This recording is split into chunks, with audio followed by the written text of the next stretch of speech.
What's going on, YouTube? What's going on?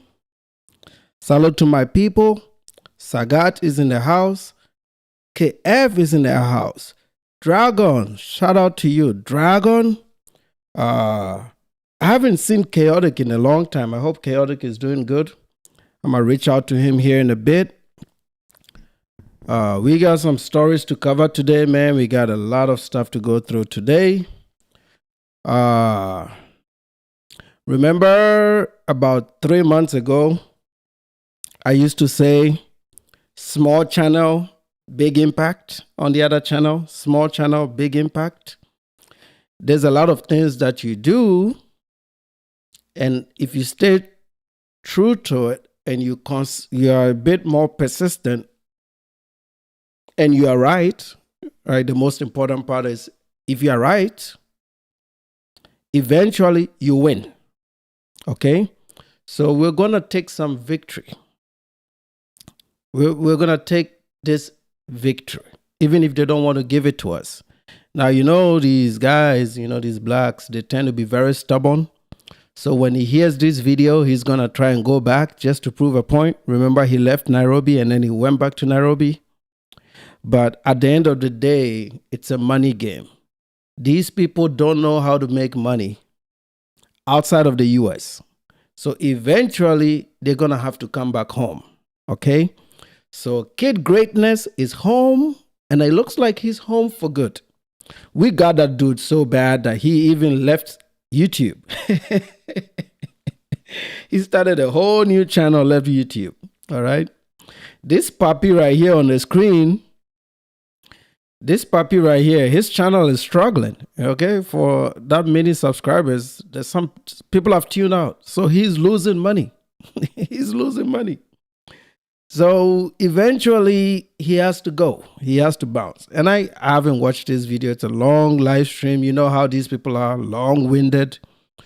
All kinds of shit that they talk about. We're going to try and skim through it a little bit. But unless he's bullshitting us, and he's not, he's in Asia somewhere. I hope he stays there. Okay. I hope he stays there. Let me know if you guys can hear me. It looks like, yeah, I think you guys can hear me. All right. So let's go. Let's see what he's got. For the title of the video is I'm Going Back to USA. I think I need to fix my crop factor so you can see the title. So give me about a second here. And I'll fix the crop factor. And that will give us, what is this stuff? Why am I not seeing? Okay, right here. Filters, crop factor, and the bottom crop. Let's go to 180 on the bottom crop. That's too much. 160. How about 160? Okay, 160 gives us the crop. Let's move the left crop to about 200. No, that's too much. How about 100?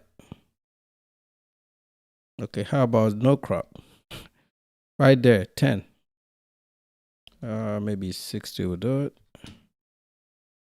Fair enough. Fair enough. Fair enough. We'll move the top crop down to about 200. That'll do it. We can see him. I think that's good enough. Yep. I think that's good enough. Now I just got to scale this right back into the frame and we're good to go. Look at that. I'll put this guy up a little bit. I'll put myself up so that I can see most of your comments. I think we are good to go. Vamos adelante. Okay, let's go.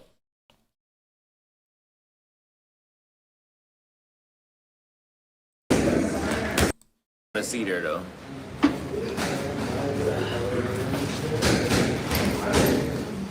Unless of monetization, unless if I'm getting paid, I'm not going.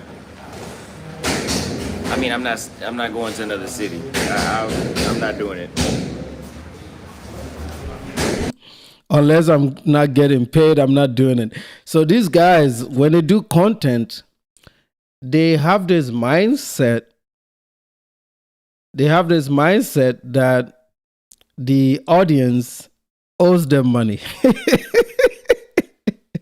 It's like me coming out here and sitting here and telling you to pay my bills just because I'm doing content. That's how they look at it.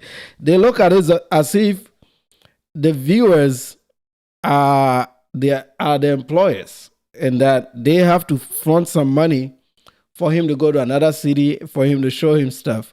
I kid you not. There's a comment here that you guys need to see it. I'm gonna recrop again so that you guys can see the comment section. Some of it is already hilarious, okay? And I want you guys to ask yourself something while we're doing this. This is only possible because of the stuff that we did. You know, these things are very possible because of the things that we did. If we don't do what we do on YouTube, which was mostly to the other channel, I give a lot of credit to the other channel. If we don't do what we do on this YouTube, these guys would have been going hard. I mean, they would still have been making a shit ton of money right there. I think this will put me on the frame of the 180. Yeah, we can see the comments right there. I'll scale it back in for you guys right here. Much smaller than I wanted, but I want you guys to see the comment, and then I'll go back to it. There's a comment here that says, you and OSHAY gonna be on the same flight, with a laughing emoji. So people have already figured out that these guys' time is running out. OSHAY's time is running out. This guy is already back in the U.S. Kid Greatness is back in the U.S. Holloman is next. Okay, part of it is because we educated their audience. You know what I mean? We educated their audience. And it's very evident in our views in December. In December, a lot of people that watch Passport Bro content came to my YouTube channel. I saw the traffic. They heard me night after night after night making my position for why this is bad behavior. And some of these guys decided not to give them their money, because I actually did a call out and said, do not give these people your money. If they want to travel on their own and show you the world, let them do it. Enjoy. But the reason they're able to do this bullshit is because you are funding it. The other thing that I told them during the Floyd Wallace's bullshit in Brazil, I told them that if the Brazilian authorities establish within Brazilian law that you knowingly contributed money for a trip that led to the touching of little babies, then you are complicit. It's called conspiracy. And according to Brazilian law, you are complicit. You are part of the crime. So a lot of these guys, even if there were people that didn't like us, if there were people that were even opposition people, they understood that what I meant well. Okay, there could be blacks and whites or whoever was part of this stuff. When they heard how I broke down that video, a lot of them understood that what I'm saying is to protect them. And it wasn't because I hated these guys. It was just to educate them and to protect them so that they know who to give their monies to, or better still, just watch the videos, but don't give them your money. Just watch the videos, don't give them your money. And then you don't have any authorities knocking on your door because you funded a pedo. Okay? So a lot of these guys, even if they were ups in our comment sections, they took that advice. So the money is starting to dry out. The only reason they can live abroad is when they make this money. And because the money is drying out and the content is no longer good, people are not interested in watching him go to the gym. So eventually, the money dries out, and then they have to come back home and get regular jobs. I heard KG is working at DoorDash. Okay, I just found out on Rumble that Carlos Red is, even though he's retired military, I mean, how much money are they giving these guys when they retire? It's not like he was a highly ranked military official. Give me a break. He was just like a regular army guy. So do I have a meeting? What is going on? Shit. I have a meeting in 11 minutes that I didn't know about before I fired up this live stream. So it looks like what I'm going to do is I'll get through that meeting and then I'll come back.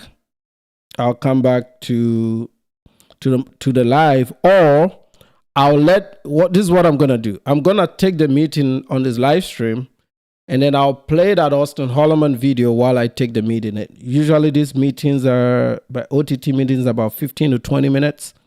Once I get through that, I'll come back with my reaction. So if it doesn't bore you, that's fine. You can also log off if I'm gone, and then I'll come back, but I'll definitely come back after my meeting. I apologize. When I scheduled this, I thought they may have just put this on my calendar, but I didn't think I had a meeting scheduled up. Let me ask her real quick while we do this, if she's going to take the call. Okay.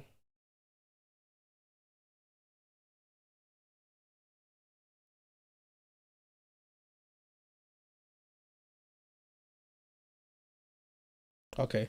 So I'm just asking one of my managers if we're still gonna meet today, if she wants to postpone it, because I know she's on PTO tomorrow. I don't know why she put it there, maybe because of her PTO, but I'm hoping she says she won't take the meeting, then we can keep going. And it looks like that is the only meeting that I have for the rest of the day.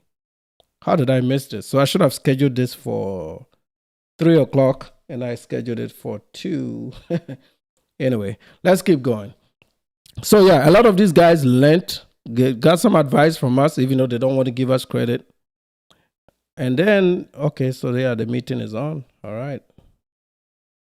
So I will take the meeting while you guys watch the Austin Holloman show. You watch the Austin Holloman show. So yes, we're gonna take credit because we affected their money. We educated a lot of people about the game and about the potential that what they deem as entertainment can end up being a crime. And some of them said, no, we're not giving these idiots money. Because if you give them money, what are they doing with the money? They're just buying prostitutes, okay? They're not showing you any game. They don't have any swag. They don't have any personalities, A lot of them are pedos, right? A lot of them are pedos. They like little girls. They touch little girls.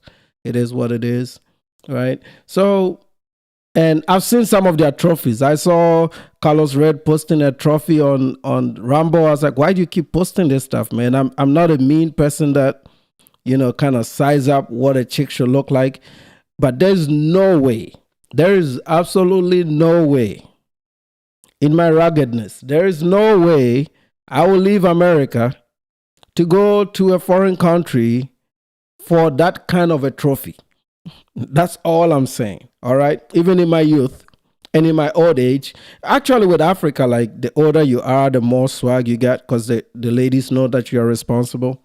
So you get a lot of hits, without even trying, right? If you know, you get a lot of hits. But these guys are even showing trophy that is not all that. So like you left America, which proves my point that a lot of them are really losers. They don't have the confidence to approach women. They don't have the confidence, right? They don't. A lot of them don't. I hear them speak. I know how they express themselves. I know how they reason. A lot of them are very soft inside. They cry like bitches, right? Sorry for my French, but it is what it is. So I have come to understand what these guys are. And I'm not surprised that they go to prostitutes because they can't just get regular girls. They just can't get regular girls. They can't. They cannot. They can meet all the requirements of the Western woman, but they still cannot get women. That's the whole point. A lot of them cannot get women. This is why they go overseas. And if they go overseas, even though the turf is a lot easier to navigate, a lot of them are going for prostitutes. They're not even trying, which brings this to my point. A lot of these people don't try hard enough on anything. They don't build houses with their hands. They are not plumbers. They are not engineers. Some of them were shaming Africans for driving Uber. And I'm like, yeah, I respect a guy who drives Uber than a guy who commits crimes and goes to jail. Because the guy who drives Uber has a job. He's working. And fun fact, what they don't know, my wife took Uber not too long ago. The Indian guy that was driving the Uber lived here in Prosper. So this dude was living in $1 million house and he was driving Uber. And he was working while he was driving Uber because he's a remote tech worker. So Uber for him was for his bad habits. But these Western blacks think that doing Uber means that you are low class. They don't know if it's a hustle. They don't know if it's a side job. They don't know if it's just to plug some holes. It could even be your investment fund, okay? Just do the numbers. If you do $28 a day in your the $28 rule, if you go out there and you make $28 every day, in a year you would have almost $10,000 saved up. That's how easy it is. I mean, you look at you. So what if the person is in a 28-day program where he needs to go out and make $28 a day? Clean cut. That's 2 Uber rides a day. I know people that do that. 2 Uber rides a day. They come there, they put the money in a piggy bank because they are in a program to save money. Do the 28-day rule, and they're going to do that throughout the year. If there's some vacation time here and there, maybe they go hard. When they go hard, then they can take a few days off if they have to. So they don't have to drive every day, but they still meet the requirement for the $28 rule. These people are not smart people. They don't understand that work is work. So they thought it was a diss that Africans are driving Uber while they sit and get benefits. They don't know that work is work. I know Uber drivers that make $70,000, $80,000 a year. And I've built homes in Nairobi and in Malawi and in, Bujumbura and all these other cities across Africa. But you don't know their plan, okay? But at least they are working. That's what is important. So OSHAY, okay, my manager is asking if I need time back. I'll just say yes, spring break. 1 second, guys.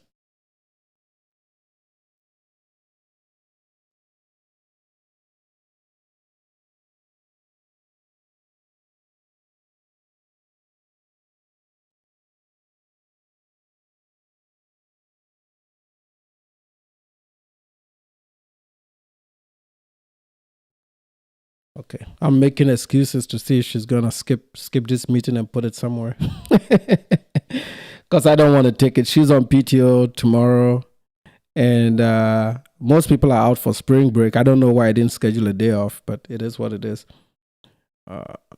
There's usually not much that she wants to talk about. But let's see what Austin is talking about. Let's go and watch some Austin Ollerman.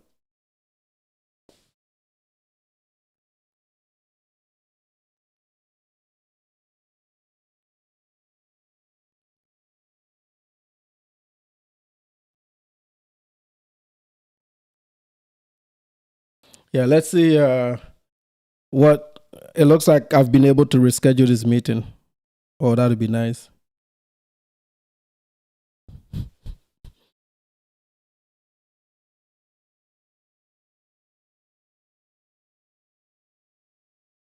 Yeah, it looks like we're good. We're good to go, man. She's gonna give me. She's gonna put it on my calendar for Monday. So let's go.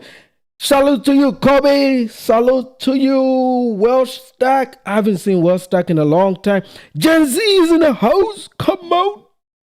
See, I told you all my people are coming back. There we go. I haven't seen Rick and I haven't seen Sagat is in the house. Salute to you, Sagat. I am missing Chaotic. I don't know where Chaotic is, but I think Chaotic is going to come around at some point if he's not sleeping in Europe. But let's hear what this man is talking about. I might have to go back a little bit here because he was talking about some money.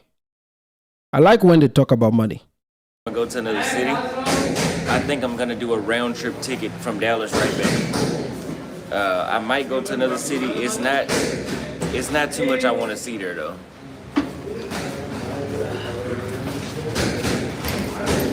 Salute to you, Chaotic. Chaotic is in the house. As soon as I mentioned his name, he showed up. There we go. Salute to you, Chaotic. I got my whole squad here.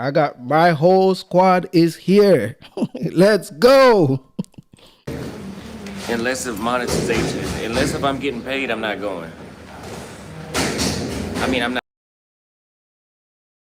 That way everything is solidified.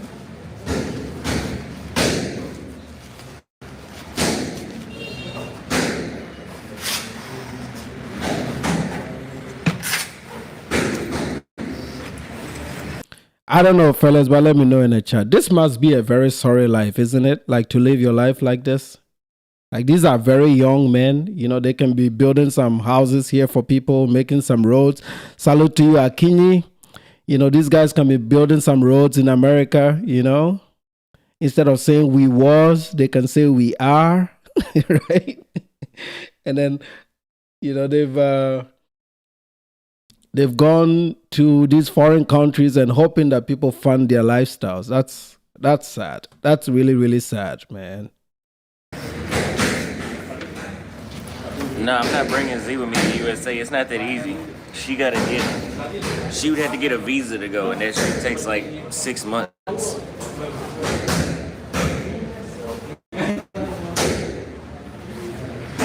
Oh, so Austin is trying to bring that Namibian girl to the US. Isn't the same dude that made a video and said, don't bring them back? When that Kenyan girl did it to that dude, remember he said, don't bring them back? He did a whole TikTok that went viral that do not bring them back. So now he fell in love. He's going to bring that Namibian chick over. I mean, luckily Namibians don't like to leave Namibia. But if she comes here and she finds out Austin is actually a loser and just somebody that is a woman beater, stays home, allegedly, because these guys are quick to pull the trigger on suing. I say allegedly because of how he talks to his mother.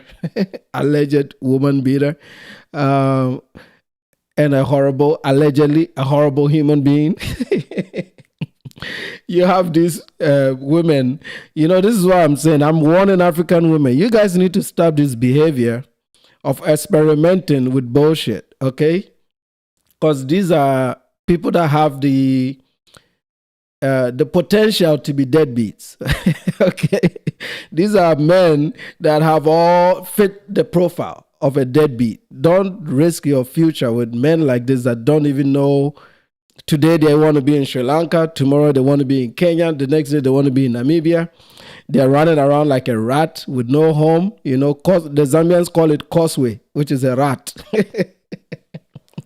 You know, they're running away like rats. I'm being nice to them. I should be calling them monkeys. But anyway, let's keep going.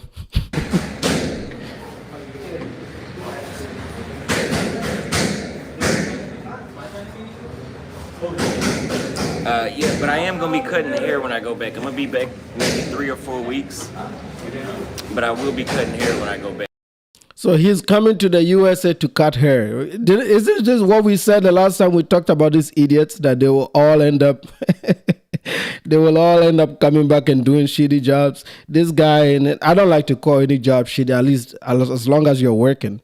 But the amount of money that people gave these guys, you know, during the whole, when they were fighting their women on the internet, that's how these OSHAYs and all these channels grew. They didn't grow because they have talent. They grew just because of the opportune time. You know, they were riding the wave of Kevin Samuels, the whole Manosphere group. That's why their channels are not growing anymore. That wave is gone. A lot of them don't know what to do. Okay? So, Austin Holloman just got lucky. A few little viral clips for being ridiculous. And then went to Africa and brought all that bullshit to us. And now we should be happy that all these fools are leaving. Okay, please don't make it too nice for them to come over there. Don't develop too fast, Africa, please. Do not develop too fast. Because if you develop too fast, these guys are going to keep coming. Don't do it, man. Do not develop too fast. Just slow it down. Make it uncomfortable for these idiots so they don't come to our place. I don't know if I'm going to go to another city. I think I'm going to do a round trip ticket from Dallas right back. I might go to another city. It's not too much I want to see there, though. Oh, that wasn't good news for us. So he's not going to remain in the U.S. He's going to come to the U.S. and do some haircuts, make a little bit of money. And then he's going to go back where? To Sri Lanka? So it looks like Asia is a turf. Good. That's good news for us. You know, bad for the Asians, but good for us. We don't have to deal with his ass as long as he remains there. You know, like their leader. What is the leader's name? What is the leader's name? What is the leader's name?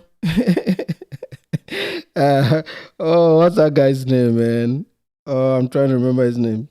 Please help me in the chat what that dude's name is. What is his name? That fat dude in Pattaya, whatever his name is. That dude that hasn't seen the gym his whole life. He keeps saying he's gonna lose every weight. Every year he says he's gonna lose weight. Then he adds 100 pounds to it because he's fucking lazy. What is his name? Please help me in the chat. Their leader, man. It's all these OSHAY prodigies, the people that OSHAY has trained. What am I gonna do with these people, man? You know, I really, really deeply believe that maybe God sent me here to save the blacks, you know? It may sound ridiculous, right? It may sound ridiculous, but I really strongly believe that I am their last hope. I am BMT, yes. I really, really believe that I am the black last hope. I am I'm giving back to what they did for South Africa's apartheid, the protests, you know. I'm giving back for the works of the Martin Luther Kings and some of the good men of the 60s and the 50s, right? I'm giving back to those men and their efforts. And I'm looking back and I'm like, maybe God just said, Nana, leave Europe, because I was in Europe at the time.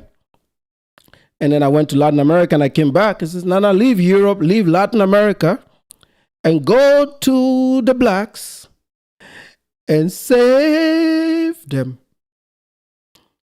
And now I didn't know how to do it. Maybe I didn't understand the calling because, some of us, we don't understand spiritual language. But then I get on YouTube and I'm like, the algorithm just shifts me here to talk about these issues. And they come around, but they're not very comfortable here because I'm speaking so much truth, But the ones that understand that I mean well, because every other group just pampers them and says nice things to them. And then these Africans like, no, I'm not going to say nice things to you. If I say nice things to you, you're not going to change, right? You're going to still remain in the past. So I come over here and I'm like, you know what? I'm here to save you guys. Okay, I'm here to save you. It's going to be a rough, like everything in life, it's going to be a rough few moments, but eventually they're going to understand that this guy is the truth. He is the one. He's the Messiah. He is the Messiah. Let's go. Unless of monetization, unless if I'm getting paid, I'm not going. I mean, I'm not going to another city. I'm not doing it.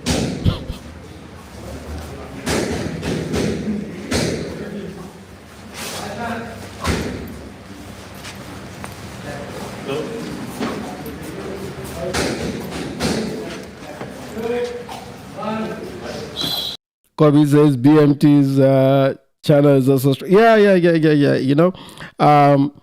I'll give the blacks some. You guys know I do this. If I have to give people credit for certain things, I usually will give them credit. I give them credit for listening, even though they've been very hard-headed and they didn't want to listen in the beginning. I give them credit for listening because they are the guys that were losing money to these idiots, and now they've understood me. They may not like how I deliver the message, but they've understood that I meant well and that giving your money to bums like that is only going to help them live overseas. But technically, they are scammers. Okay, these are scammers. They're scamming their own community. That's what they're doing. So me coming in, even though I know for a fact what my delivery is. If I deliver it nicely, it's not going to get through their hard heads. I got to give it to them. So I'll give them credit for at least not giving their money to guys like this. This is why they're all hurting for money. Nowadays, they're not even watching their videos. Go watch their videos. I don't say don't watch their videos. Support their videos because that's the effort they put in, right? They put in some effort in, that's fine. Watching a video is end revenue. I don't have issues with that. But just waking up in the morning and sending the dude cash up for not doing anything, for just literally waking up, that's what I have a problem with, okay? That's what I have a problem with. Yeah, it depends. If the first couple weeks in Dallas are good, yeah. But other than that, if I'm not getting paid, I'm not doing shit else besides going to Dallas. I mean that shit. I am not fucking off my time. Or my mental health fucking with y'all. This guy is like a polished version of Gerello. You see, like the thing with scammers is like, if they want your money and you're not giving them money, it's still in your pocket, they get angry and they start hitting at their audience. That's how he talks to his audience. Like, hey, you guys should give me some money, man. The money is not coming, so I'm not going. Don't go there, motherfucker. Stay home.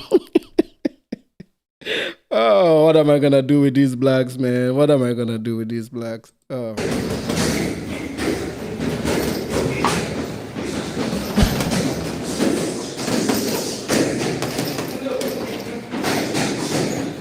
Yeah, I know I outdid Bobby and I. Bobby loved going back to the States. Yeah, the renunciation fee is $435. I seen that.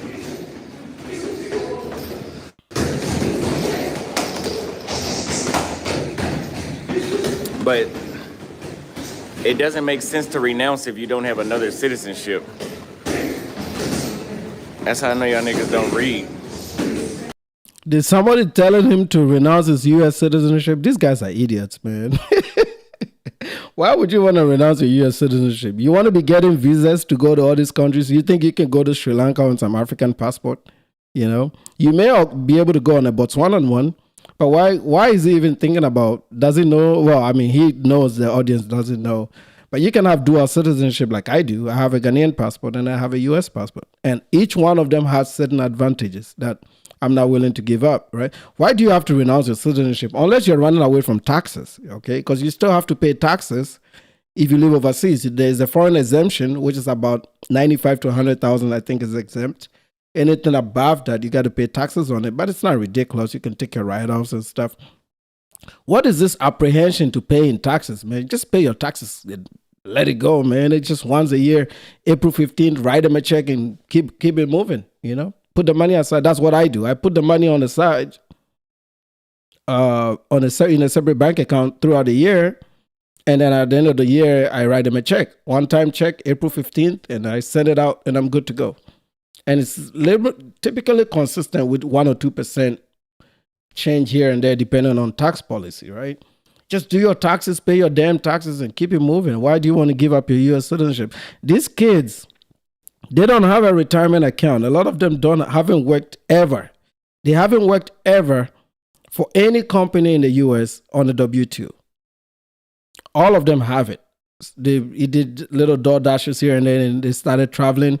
YouTube is 1099. Most of them don't have any retirement savings. They are young, but you have to have a certain amount of retirement money for each age bracket that you're in. Okay, so if you're 40 years old, you have to have at least $120,000 right now in retirement savings. If you don't have that, you got to try to make it up. But when you hit 50, they're going to allow you to add a bit more, which is, I think, it's $5,000 this year. So you can close the gap that way. Or you can do, I think I could do a whole lesson on this. You can do what I call the SEP, self-employment tax, self-employment 401k, SEP, which allows you to kind of, with some loopholes, able to push out a little bit more money if you have 1099 income to kind of bridge the gap for the age bracket that you're in. These kids don't have that for their age. So 40 is, I think, 120,000. Where they are now, these are like, they're almost 30. They should have at least 60,000. That's me being very generous. They should have at least $60,000 in retirement accounts right now, in 401k accounts. And they don't have it. They don't even have $1,000 in their name. Because whenever it comes in, they eat steak and they pay for box. They eat steak and they pay for box. That's it. Okay?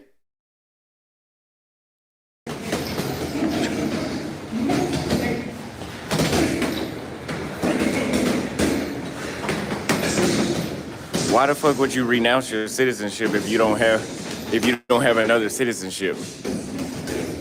Yeah, you can't renounce. You can't, like, they're not gonna volunteer you to be a stateless person. The United States is working democracy. We're not talking about Somalia. Maybe that's some shit that'll happen in Somalia, but not in the United States. So this is my new bag that I got today. Very, very high quality. Again, being in Asia, you get very high quality stuff. And it can even turn into a backpack right here in the back. Laptop go in there. It's a lot of cushion. I could drop this shit off the top of the Empire State Building. It wouldn't, nothing inside would be broken. It's my jump rope.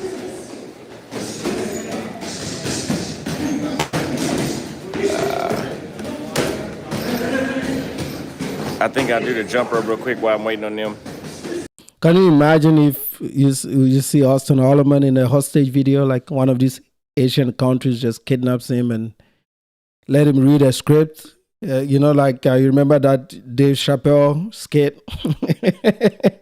Dave Chappelle skit about a black guy's being kidnapped and being told to read a ransom note. Can you imagine Austin Holloman reading a ransom note? They was feeding us some chickens and shit. We was here to buy some bucks. We was here to buy some bucks and they kidnapped us. We was here to buy some discount bucks. And then, the typical thing, you know what I'm saying? Was here to buy some bucks, you know what I'm saying? And they kidnap us. So we need some ransom money. I know I'm going to see this one day. The one place that I think this will happen is Medellín, Colombia. Medellín, Colombia has been on their asses, man. I have a shit ton of videos I have to react to from Medellín. They've been sending their asses back a lot. And, the criminal network in Medellín is very active. So I know it'll be very soon we'll start seeing them in hostage videos, man. That's going to be funny. Y'all hit the Cash App, $ Austin Holloman. Yeah, no, I would not renounce my U.S. citizenship unless if I had like several other citizenships. Because there's too many places I could travel to without needing a visa right now. If I go get a Namibian or a Kenyan passport, outside of Africa, you damn near gotta apply for a visa in every other country.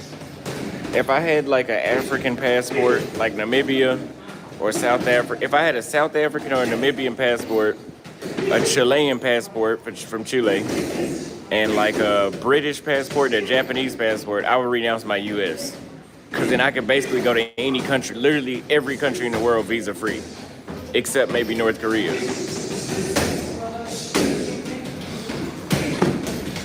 Go get you some North Korean box.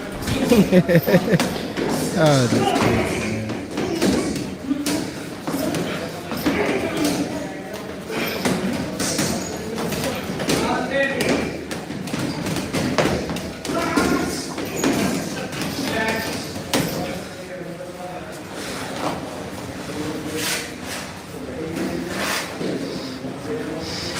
So this guy has people watching a 4-hour live stream of him going to the gym and boxing with some tiny Asians. No wonder they're not giving him any money. What am I going to do with these blacks, man? What am I going to do with my people? ¿Qué va a hacer? Let's see. Let's skip through it. Maybe we'll get some interesting moments of his plan. There we go. And Iran got them, they would do the same shit. And then y'all would be learning how to read the Quran right now. Just don't even think on a deeper level. And this guy is stressed, huh? How old is he? He's pretty young to be almost broken up like that, man. He's more broken up than I am. And I'm pushing 43. God damn. That African sun will do it to you, man. African sun will do it to you. With all the stress and smoking and drinking. It's sad, man. It's sad. It really is sad.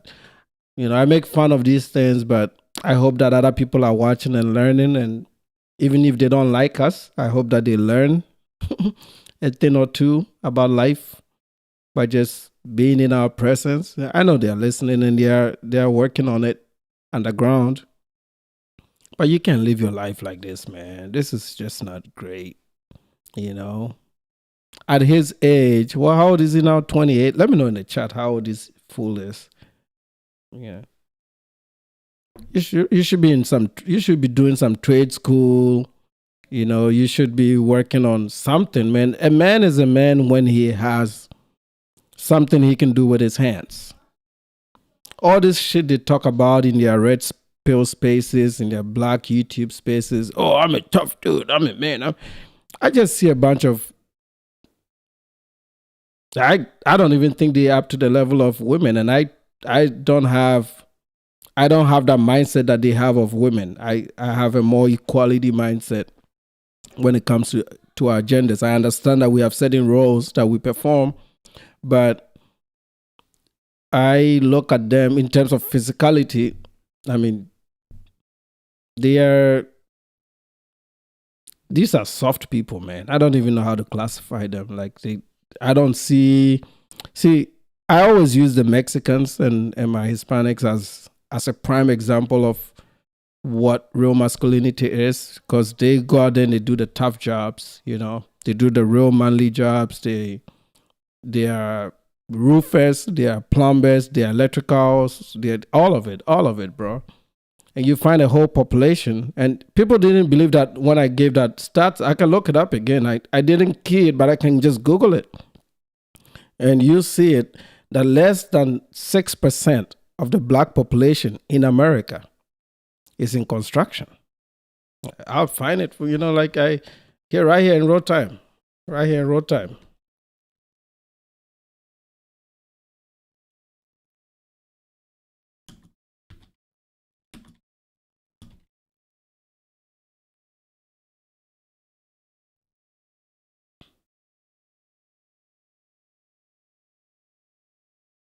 So this is a construction workers demographics. The one I first saw came out of the BLS, the recent BLS data, right?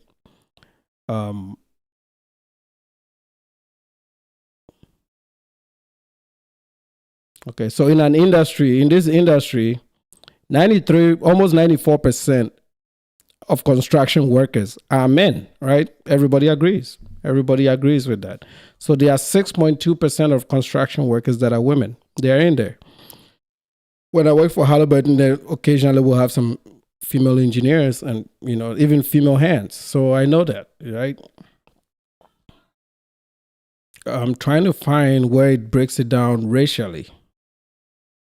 Okay. So this is a different data set from, this one is showing 2023. So I hope what I first saw was, I hope it's not the new numbers, because I think what I first saw now, the one that I've been using in my talking points, is the new number. Over here, it's showing 11% of Black or African American in construction. The data that I saw from BLS had them at 6%. So it looked like those numbers are going down. 52% are white. 27% are Latinos. I think that is true, because my numbers, the ones that I saw, had about 34% Latino, because the Latino numbers have gone up. So whenever I go out there and I say that you are not going to find a Black construction crew in America, I'm not lying. It doesn't sound good, but that's the truth. If you don't like how it sounds, do something about it. So these people are not building shit. Yeah, they're gonna complain. I see somebody in the chat which is one of the things that we talk about on our live streams too. They're always gonna say discrimination. Construction is a hard job. Nobody wants to do it. So there's no need to discriminate in construction. There's really no need. I tell you what, and I speak Spanish, so when I talk to my guys who are building here in my area, if you're a Black guy and you can speak some Espanol, they'll work with you. But they're going to work the shit out of you. That's the whole point. I see them when they start building, because, I showed you guys yesterday, my neighborhood is not complete. So there are crews and construction crews here. It's a construction zone during the day. And you see people come in and build houses. And I don't say this to rejoice it. I'm just bringing some awareness to this. That is enough of the excuses, because when we showed up in America 20 years ago, they used to tell us that we cannot be doctors and engineers because of discrimination. And some of us said bullshit to it. I was in grad school in the math and computer science department, where they were telling us there was a girl from Bermuda. You guys don't have to tell you that story. There was a girl from Bermuda. There was a girl from Ivory Coast, and there was me. So we're the only 3 black people in my graduate school in computer science and math. 3 people, 3 blacks. 2 from Africa, 1 male, 1 female, which is me, and then 1 from Bermuda. In the other class, the start class, they had another black guy from Bermuda. So there was a Bermudan girl, Tina, and then there was another guy from Bermuda. So the whole department had 4 black people that got their master's degree in math and computer science at the time. This is just 2013. There was nothing, if you have to be even honest, there was diversity scholarships in Illinois State, because Illinois is a blue state. So they even gave diversity scholarships. I used to get a little $500 per term fee scholarship for just being black. $500. I mean, it was nothing, but it reduced my fees by $500. Right? What about Pell Grants? The Pell Grants are there. The Pell Grants are there. So there was a way to get black people, like if you really, really in America right now, in 2026, if you really, really want to become a nurse, a doctor, an engineer, a construction worker, the only hindrance is in your head. There is no government or systemic thing that will stop you from doing that. And because that is true, they've gone back and say, no, the problems have started from when we were children. That's why we need more time to catch up. No, that's not the case. The case is because the women and the men are not trying to raise these children and give them the pipeline to be successful. So you reach a certain age and you're scrambling. Does Austin Holloman has a pop that he can call and get some guidance from? He doesn't. So he has to learn these things on the internet. And when we bring these issues up, they say, oh, no, Nana hates us. No, I'm trying to help you guys, man. If a refugee from Rwanda that speaks no English, fled one of the most, and this is very recent, 30 years ago, left Rwanda, where the world called it a genocide. The world agreed that what happened in Rwanda was a genocide. These people left that situation, didn't speak any English, and they can still go through all that trauma, real trauma, not the historical trauma of 400 years. This is trauma of 30 years. And they're able to be nurses and doctors in America. I don't want to hear it. I don't want to hear it, man. Because they're going to keep shifting the goalposts to the very first black person that showed up on these shores. It's a defensive move. Any black person from the Caribbean and from Africa and from anywhere in the world that has moved to the U.S., it's a direct proof that these things are just lies, man. And also proof that they are lies is some of the men and women in the black community that prove this theories wrong every day. Like a Stephen A. Smith that proves this wrong every day. Like maybe an Eric Adams that proves this wrong every day. There's a lot of them. I can go on a whole laundry list of them. Officer Tatum, all these guys, Larry Elders. So there are people in the community that are showing that this shit is bullshit, man. You can really get out of it. The guys that you give money to and the content that you consumed is just to feed your dopamine and not really give you certain tools to be successful. It wasn't that. You just went there for entertainment. You went there for entertainment. There's so many things you can learn on YouTube. You can self-learn stuff. You can self-learn to code. If I always say this, if you go to a computer science program, they don't teach you all the programming languages in the world. They don't teach you that. You only learn one or two. Okay. In my days, like during my time, the programming language of choice was C. Okay, so everybody learned C. Right now, C it's not really bullshit. It's becoming the frame for modern languages. So it helps that you know it. But now the universities are teaching Python. Okay, there was a time during the .com era where everybody was learning HTML and JavaScript, like the big three, right? As a component, they were learning CSS for front end, HTML, and then JavaScript. Okay, and then Java also had a moment, right, when we started getting into more graphics and you know more UI part of the infrastructure. Java took off. These things were not really taught at university. You just had to come out there and learn it on yourself. Some of us learned this shit on YouTube and on Coursera and all these other places. That's what I'm saying. And I saw Great Spectator was talking about 7% of computer engineers losing their jobs. You have to be very dynamic. They did a whole live stream about being dynamic in the tech sector, and learning how to use one skill in one area to get into what I call specialty IT, because those areas are booming. Okay, those areas are booming. Example of some of the technologies that are booming is Boomi, BOOMI. You can go look it up. MuleSoft, MuleSoft. I'm working on a book on MuleSoft. SAP, which I've been talking about for 6 months. They are hiring people every day, $120,000 to $150,000 a year out there to grab. Who is grabbing these? The Indians are grabbing it. They get laid off. My wife was telling me a story the other day. Some people got laid off and a week later they found new work. That's how quickly these Indians find work, bro. That's how quickly they do it. It's out there, you know. Anyway, let's get back to the video. But I just wanted to bring this up so that you know that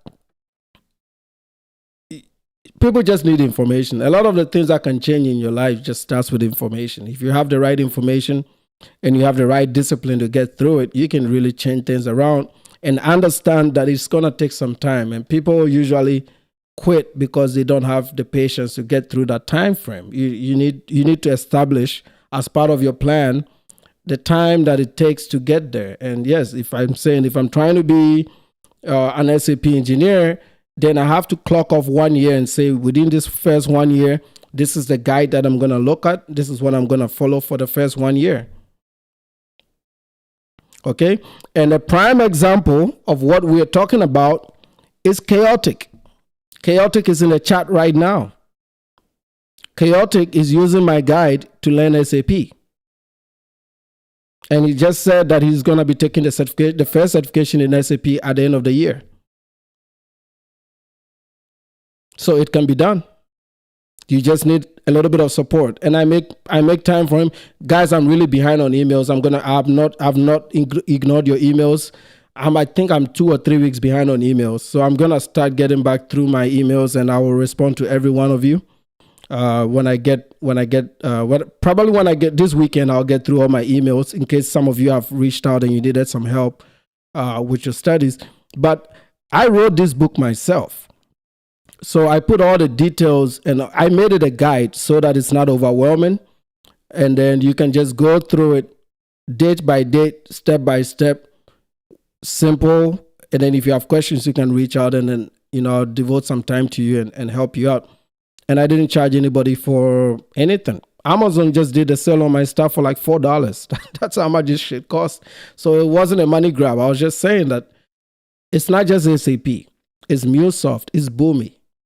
Salesforce is a bit on the struggle end a little bit, but there's always something in the software as a service infrastructure that you can get in quick, and then with time you can move into other stuff. Yep. SailPoint, ServiceNow. I'm using ServiceNow right now. You can learn all these things, man. You can learn. I was thinking about doing one on ServiceNow development, because I have a little bit of skill on that too. So there's a lot of things that you can learn. Just be a specialist. In IT, you just have to be a specialist. You don't have to be a generalist. Just pick one and be a guru at it. That's it. Just pick one of these things and be a guru at it. Be a guru at it. Make YouTube videos about it. You know, yeah. KF, that's it. They have just on Kickstart, they've given $120,000 to Tariq Nasheed. That's what the blacks are doing, bro. OSHAY was talking about, OSHAY was like, oh, this guy, he was talking about me yesterday. Oh, this guy that hates African Americans. I said, oh, OSHAY. So now you know something called African Americans. So now you can use the word African Americans. But then all these times you make videos, you say FBA. But now you're saying African Americans. when you're on the defense, you're saying African Americans, so that you can get the rage of everybody. Everything that I say is the truth, bro. You're spending your money on Tariq Nasheed instead of buying a $10 book. I told them, and there were some of them in that group. I said, you go out there to your library. You go to your library and you pick up this book.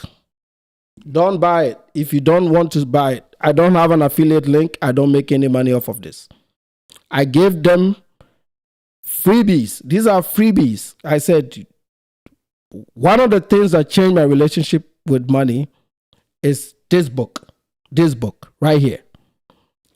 Some of my series of gatekeeping things that I never share with people. But I said, you know what? I'm going to share it with my audience because I've come to love my people. I know my people by name. I said, you know what? I'm going to share it with my audience. And I said, and I did this yesterday, right here. I went to my local library to pick this up. You're going to find this book in every library because it's a New York Times bestseller. Devote 30 days of your life to read this book. And it's going to change a lot of things. It's going to really change how you view money and how you treat money. And I think these blacks, this is the book that they need, especially if the daddy's skedaddle. If the daddy left home, this is the book they need. You know, if the daddy left home, this is the book they need. They lack guidance for the most part, and they feel like they know it all. When you lack guidance, the first attribute of people who lack guidance is they behave as if they don't need any help. They have all the answers to every problem. That is the first indication. And I know for a fact that a lot of these people lack guidance. This is why I put it out there for them. Okay? Anyway, let's get back to Austin. These are the people that's going to the vote. These are the people that's voting for the next president. Yeah, because they think Iranians like black people. If they took over the world, y'all would be slaves. And these are the people that's trying to debate me and trying to vote for the next president.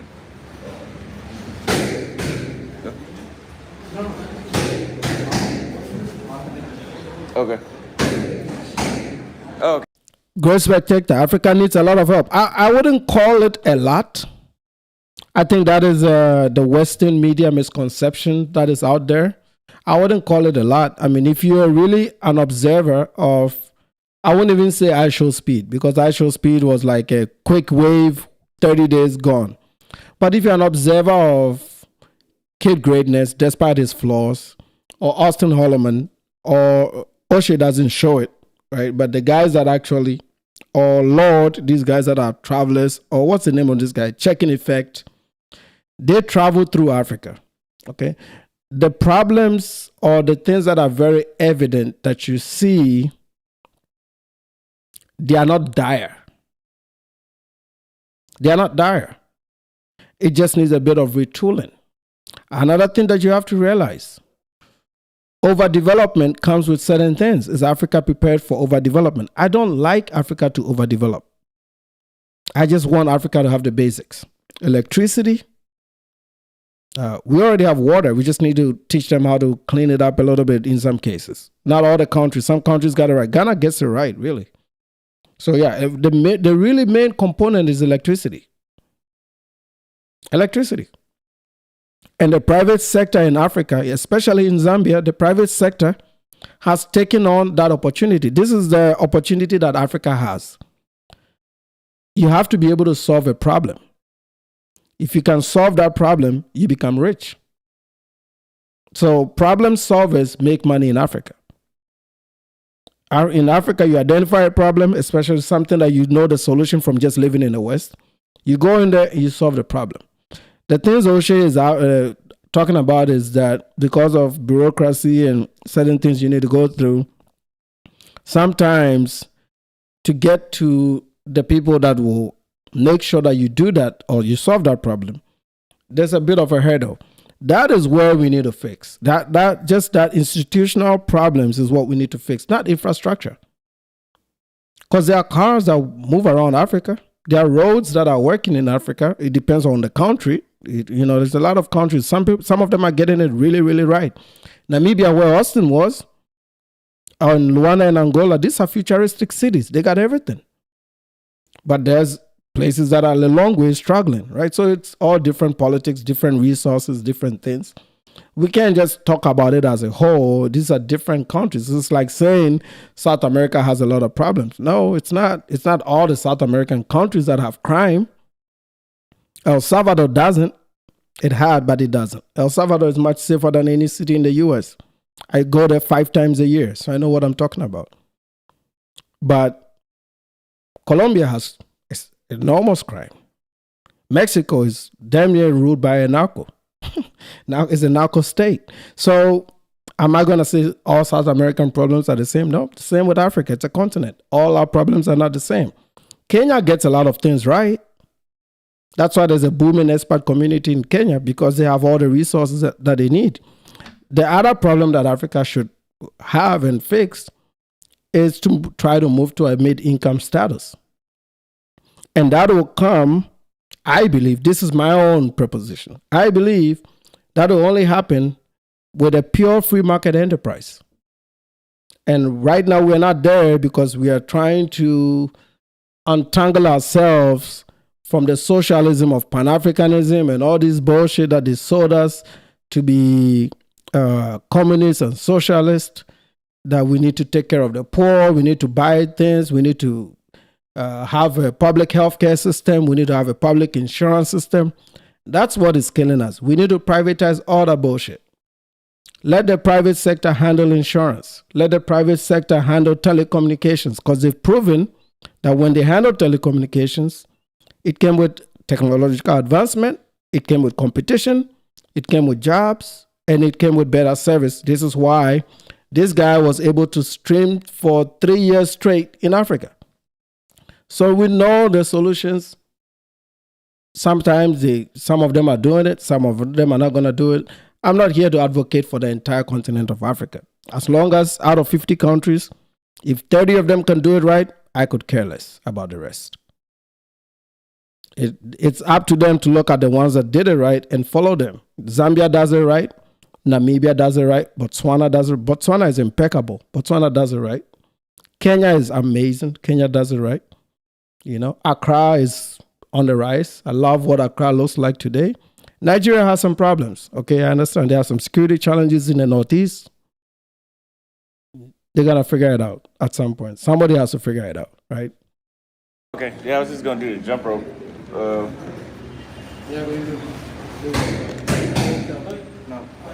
The what? Cool down? Oh, okay. Ready? Yeah, because I was telling people in my group chat, the reason that the United States is the powerhouse right now is because they dropped the first atomic bomb. And everybody else got theirs after that, but we had already earned our position. If the United States lost all of their nuclear weapons, you better believe China would start invading shit overnight. Because what are these people talking about, man? What do I do with these blacks? Is that Theta Bubble? Is that Theta Bubble? Is that these African thetas, man? Is that Theta Bubble?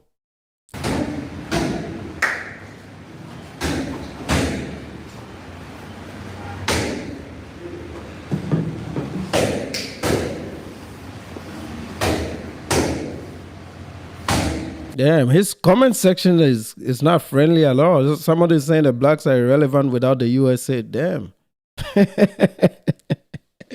Yeah, The comment section.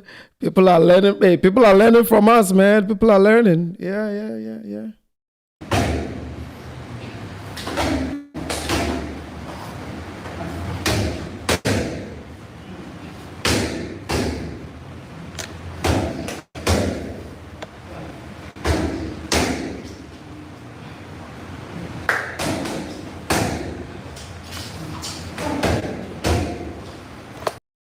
$sign off. So this guy, like, I had to skip through it. So this guy, like, sits like that, idle, doesn't say anything. And there are people that are, this was a 4-hour live stream.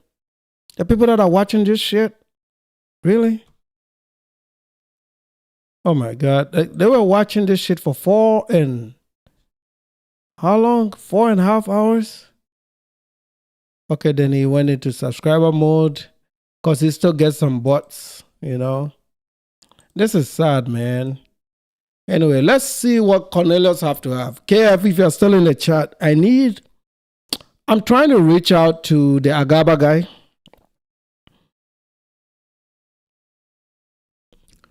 I'm trying to reach out to the Agaba guy to see if we can have an interview with him. This is the guy. Let me go through my chats. I know you sent me a video. Somebody did send a video on my... Oh. That's on WhatsApp, right? Yeah, I really want to hear his side of the story because I don't trust anything OSHAY Duke Jackson says. And you're saying, like, I say things,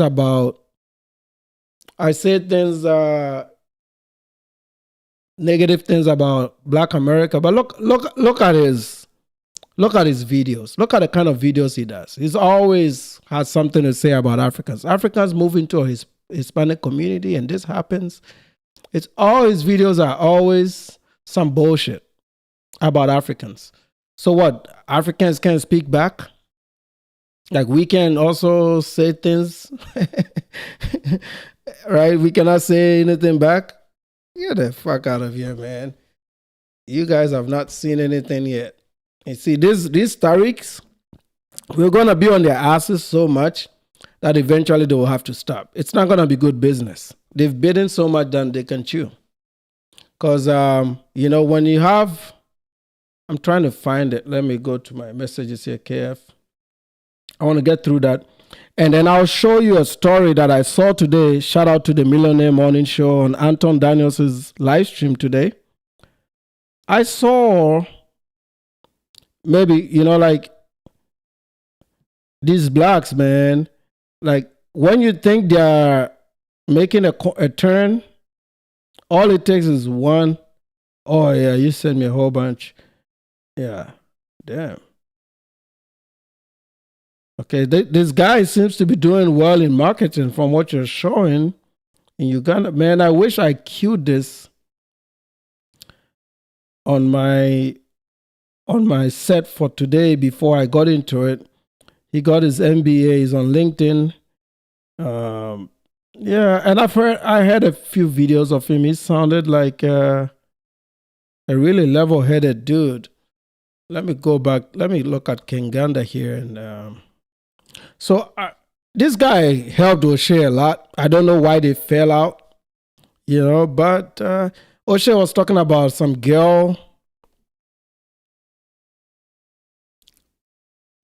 him saying certain things to some girl in Uganda, and that may have been why. But, the thing with this monkey, man, when they lose leverage, they start behaving like animals. And he's saying all these things because he's not going back to Uganda. So he's just decided to burn bridges. He could have called the guy and say, hey, dude, I'm about to do this if you don't pay me my money. That's what I would have done, right? I would have said, hey, you did this to me. You took my money. I want you to pay it back. I think that he's crying about $10,000. Okay, I want you to pay it back or give me half. If you give me half, problem closed. But OSHAY didn't do that because OSHAY wants to make $2,000 from YouTube. by posting a bunch of videos about Africans scamming in Uganda so that he can big up his FBA guys. It makes the FBAs happy. These people know themselves. They know their community. They know he's a creator. They know the things you can say to increase the dopamine effect, to make their people happy so that they can put more money out of their pockets. It's all part of the creator financial game, okay? He doesn't mind that he's destroying all the relationships that he's built in Africa and in Uganda. He doesn't mind that, as long as he can make the blacks in America happy. I saw a lot of the comment section was saying things like hashtag FBA, this and that, this and that. So that's what they are about. The things that make his staff happy. The guys will come in, eventually they'll go to the Patreon. They'll start giving him some more money. They'll start watching his videos because they're excited that he's saying these things about Africans. Look at all the bullshit OSHAY has said about Africans. And he was worried yesterday about the, maybe 10 videos that I've done on the blacks. That's it. Materials manager. Yeah, that's good, man. Yeah, the warehouse stuff, bro. It's, you have to think of this. Supply chain is the most layer of proof part of technology. Why? Because people need stuff. You got to move things by truck. You got to move things by truck. You got to move things with the warehouse. I'm on the pharmaceutical side, and I did it strategically because I went through 2 layoffs and I hated it. So I said, I pivoted into pharma. The thing with pharma is these motherfuckers in America are never going to be healthy. These motherfuckers in America are never going to be healthy, okay? They're always going to be sick. They're always, because they eat junk. They have, they're over here complaining about food in Africa, but I look at them like, geez, I work in pharma, man. If you know how much drugs we're chugging down your throats in this country, you wouldn't even believe it. But, let them believe what they believe. The thing with pharma distribution is that, I'm not going to. The 3 top pharma distribution companies in the world are top 20 global in the Fortune 500 list. All 3 of them are there. Okay? All the 3 pharmaceutical distribution companies in the world are in the Fortune 500. And all of them are top 20 in the Fortune 500. Why? Because these guys need medicine. They need medicine to function. They need the legal medicine to function, and sometimes they need the illegal ones to survive. That's the state of the USA. I didn't key this video, so I'm just going through it to hope that it shows up. But the interviews of the Agaba guy that I've seen, let me go back to KF. I've seen with this guy, the video was titled African Refugees Pretending to be Gay. Okay, let's go. African refugees pretending to be gay. This is it. It was on Kangana. The question that we need to get apart to the diaspora is, how do these countries that were poor, and some of them accept homosexuality, and some of them don't. Singapore doesn't. Dubai doesn't. But they're clearly countries that were poor and became rich. So this guy, Subi guy, he's still rolling with OSHAY. I don't know. I've seen a video. I've seen a video between Shubi and OSHAY not too long ago.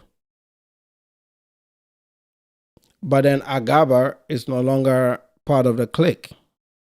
But if you notice something, the Subi guy is a Brit. Okay, he's a Brit. So he's also an expat. Agaba, he just came to school in the US, got an MBA, and he went back and he worked in Uganda because he's connected like that. So what I'm getting from just my initial analysis of this is that OSHAY used this guy to his advantage in Uganda. And he also got some benefits for being around OSHAY because OSHAY was making a lot of money. So he got a little bit of perks, like, like some presents here, something for his wife here and there, which OSHAY talks about, right? So they were friends. Sometimes you help your friends out. But he was also doing well in corporate Uganda. With the way things work in African corporate, I really believe this guy was trying to help OSHAY. But sometimes you got to bribe your way up. The way the African turf is, you got to bribe your way up. He may have taken the money, try to bribe up, but then somebody up the chain screws it up, and then he becomes the bad guy. I've seen that before. Anybody that is from Africa can attest to this. Sometimes you have an insider that really wants to help you. You give them the money, they're pushing, they're bringing some awareness to it. Because it looks like the beer company came around a few times, met OSHAY, did a few shows with him, but the real MOU was not there yet. But he didn't, with his Western brain, he didn't understand that sometimes it's a long process, that they got to eat off you a little bit before eventually you sign the big paper, because Diageo is not a small company. They are responsible for maybe 50% of the world's beverages. They're in Latin America. They're in Europe. They started out of Europe. They're here in America. If you buy Heineken and Stella Artois, that's their product. So they're a big company. Bailey's is their product. Some of these hard liquors that we drink, it's their product. It's a big company. So for this guy to get that job, he's definitely solid. He's something. I think that OSHAY was not patient enough. He didn't respect the guy. He thought that because he was helping him out with little things, that didn't allow for that respect. But looking at how he talks and how he conducts himself, I think he was a good dude. I'm looking at their two personalities because I've been studying OSHAY like a book. I've been observing this motherfucker. And the fact that, and also his background, how he grew up, what his family structure is, what he did with his life, and how he treats people. I put all these components together. I don't believe anything O'Shea Duke Jackson said on the video. First of all, the title says that this dude who yesterday's video was about an American or some dude that is Haitian that lives in America scammed somebody out of 180,000, but O'Shea was only scammed 10,000 in the process. But he made it seem like he lost 180,000. Does it look like somebody that has $180,000 saved? No, he tricks all his money. He doesn't, When you make $50,000 a month, you got to pay the IRS some money too. And you don't always get that every month. So you got to pay the IRS and his visa stuff. And it's cheap to live in Africa. I'm not knocking his hustle or pocket watching. All I'm saying is, I'm looking at this guy and how he conducts himself. He wanted to get into the podcast phase. He's a marketer. He does marketing. KF sent me a whole bunch of his profile. I'm looking at a guy who was doing very well in corporate in Uganda. So that was OSHA's best shot at getting through Ugandan corporate in terms of brand deals. That's the only skill he has, right? So that's all he can do. And this was a white man. So it was a relationship where they were both benefiting from each other. But he comes out, maybe due to the fact that they fell out, and the fact that he also needed a story to back his 2 months ago rant, because we all challenged him to show us a particular story. He goes back, picks up a beef he has with this dude, and then he plays it out to make it look like this guy is such a bad guy that is scamming and stealing and stole his money and scammed him out. O'Shea still can't tell us how much money Agaba took from him. He still hasn't really said exactly how much money Agaba took from him. He's talking about some schemes Agaba did when they were doing a show. He was expecting O'Shea to put more money into the show. And he thinks that later on, Agaba went and split the money with somebody on the top at Diageo with no evidence. And he's saying this after he's left Uganda because he doesn't want to be accountable for the shit that he's saying. It's not like anybody would do anything to him. Nobody's going to do anything to him. But why has he fled Uganda before saying all these things? If what you're saying is true, why flee? You know, everything that I say here is true, so I have no reason to run away from this place. So why flee Uganda if really what Agaba did to you was wrong? And it's $10,000 so much money that you're gonna put this man who has a wife and kids, you're gonna put him on blast in an audience of 158,000 people or almost 200,000 people? Is it worth damaging that man's reputation? You see what I'm getting? You see whenever I talk about these American ninjas, these are the things like, is $10,000 worth destroying all your connections you have in a country that you've lived in for 5 or 6 years? Destroying every potential for corporate relationship? Because the way Africans do business, and I'm not saying it's the best way to do business. I hate how they do it. But them now knowing that you're quick to put shit on the internet, they cannot work with you because everybody always has something under the table. I really hate it, guys, but it is the nature of the beast. That's just how they do things. Maybe in the future it'll change. Maybe some countries will get ahead of it, fix it, correct it from time to time. It's really impacting how we develop our countries, but that's just how it goes.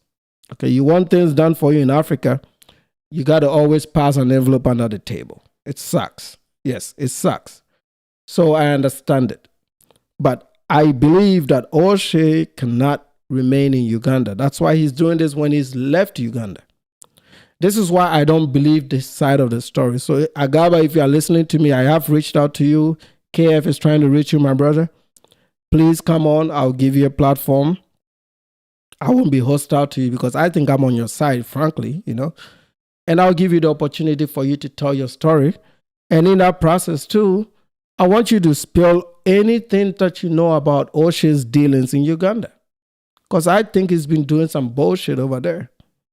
You know, if there are any alleged relationships with minors, I want to hear about it. If there are any alleged relationships with people's wives, I want to hear about it. If there are any alleged relationships with how he treats some employees, whether he touched on some employees, I want to hear about it because you will know. The same way he says he can show WhatsApp receipts, I know you can show me some WhatsApp receipts. And let me help you go to battle. Okay, so Mr. Agaba, if you are listening, we can work together on this so that you can clean your image and your name because I don't believe a word this guy says. I don't believe these are not truthful people for the most part. More generally, they are not truthful people.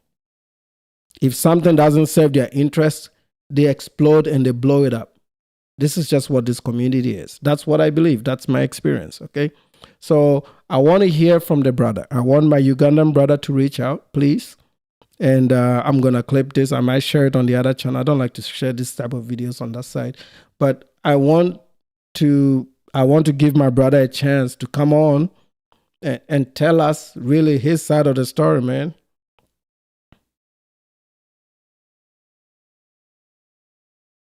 Yeah, he's been running the editors like the sweatshop in Uganda. I heard those stories too.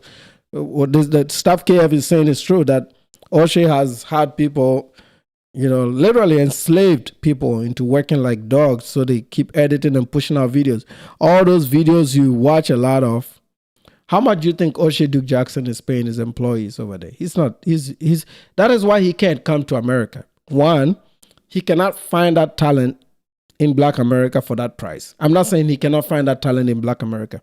When it comes to entertainment, music, design, absolutely, there's a lot of Black talent in America. But they're not going to take Ugandan salaries. That's what I mean. Okay. In that sector, yes, you will find a lot of Black talent. But they are not going to take that money, that bullshit Ugandan shillings that he pays them. the black men in this country are going to want a little bit more money. An editor here in the US, he has maybe 3 or 4 editors in Uganda. Over here, one editor is going to cost you $4,000 to $5,000 a month. And their workflow is not going to be as crazy as the guys. OSHAY puts out between his 2 main channels or 3 main channels, Celebrity Junk, this one and that one. He's putting out about 5 to 6 videos a day, which means each editor has to do 2 edits a day, 2 video edits a day, which is a good 3-4 hour kind of work schedule. If you give that to a US person and they have to edit all 6 videos every day, that is a lot of load. The quality is going to be down a little bit. And you're going to have to pay more for that kind of work. He's probably going to have to pay $7,000 to $8,000 a month. 6 real good editor, $7,000 a month. Average-ish, $4,000. If he wants to do it himself and add some Fiverr contracting to it, it's going to impact his business. The only way he survives is to remain in Africa. That's why he's still there. He cannot run his operation out of the El Paso Heights. It's just going to cost him too much money. So he won't do it. Secondly, what about the discount box he's been getting? Like Akinji used to say. This motherfucker has been paying $30 in Uganda for Nyash. In Black America, you know, if it's a ghetto chick, maybe 100. You know, if it's a ghetto chick, 100. If it's beyond a ghetto chick, maybe 200. Okay, so what about all the scamming he has done to African women paying discount for Nyash? That's also a question I need him to answer. You know, OSHAY almost committed suicide with that bullshit he tried to pull off yesterday. Trying to get me to come on his live stream. That would have ended his social media career. He needs social media. I don't. I was gonna pull every ridiculous that I have in my bag. Oh man, what do I do with these blacks, man? Be it small, Luxembourg, Germany. Let my co-hosts tell you who they are. Hi, my name's TJ, here in Uganda from the UK, starting a business called Subi. Okay, perfect. What's up, guys? Master Gabs back in the building, and happy to be here. Let's go. OSHAY Duke Jackson, African-American from Sacramento, California. Okay, So how many years ago was this? 2 years ago, OSHAY used to identify as African American. You see that double face, snake behavior, following the content, you know, just going through, you know. Anyway, let's keep going. so guys, watch this video with us. It's from Vice News on TikTok and react to it with us. LGBTQ refugees fleeing violence in Africa are left sleeping on Canada's streets. We're here outside of the City of Toronto Referral and Assessment Center. That's where refugee claimants come from all over the world just to get settled and get shelter space. But for dozens of African migrants specifically arriving to the City of Toronto, they're being shut out of shelters. Partner, you don't. Refugees are actually refugees. I am going to the U.S. Embassy. People are just trying to close the opportunities. In the UK, take it to the next issue. I don't want to listen to that monkey. I'm just trying to get to Agaba because I want to just get what it sounds like. Agent of division any longer. I want to bring my no more viral videos.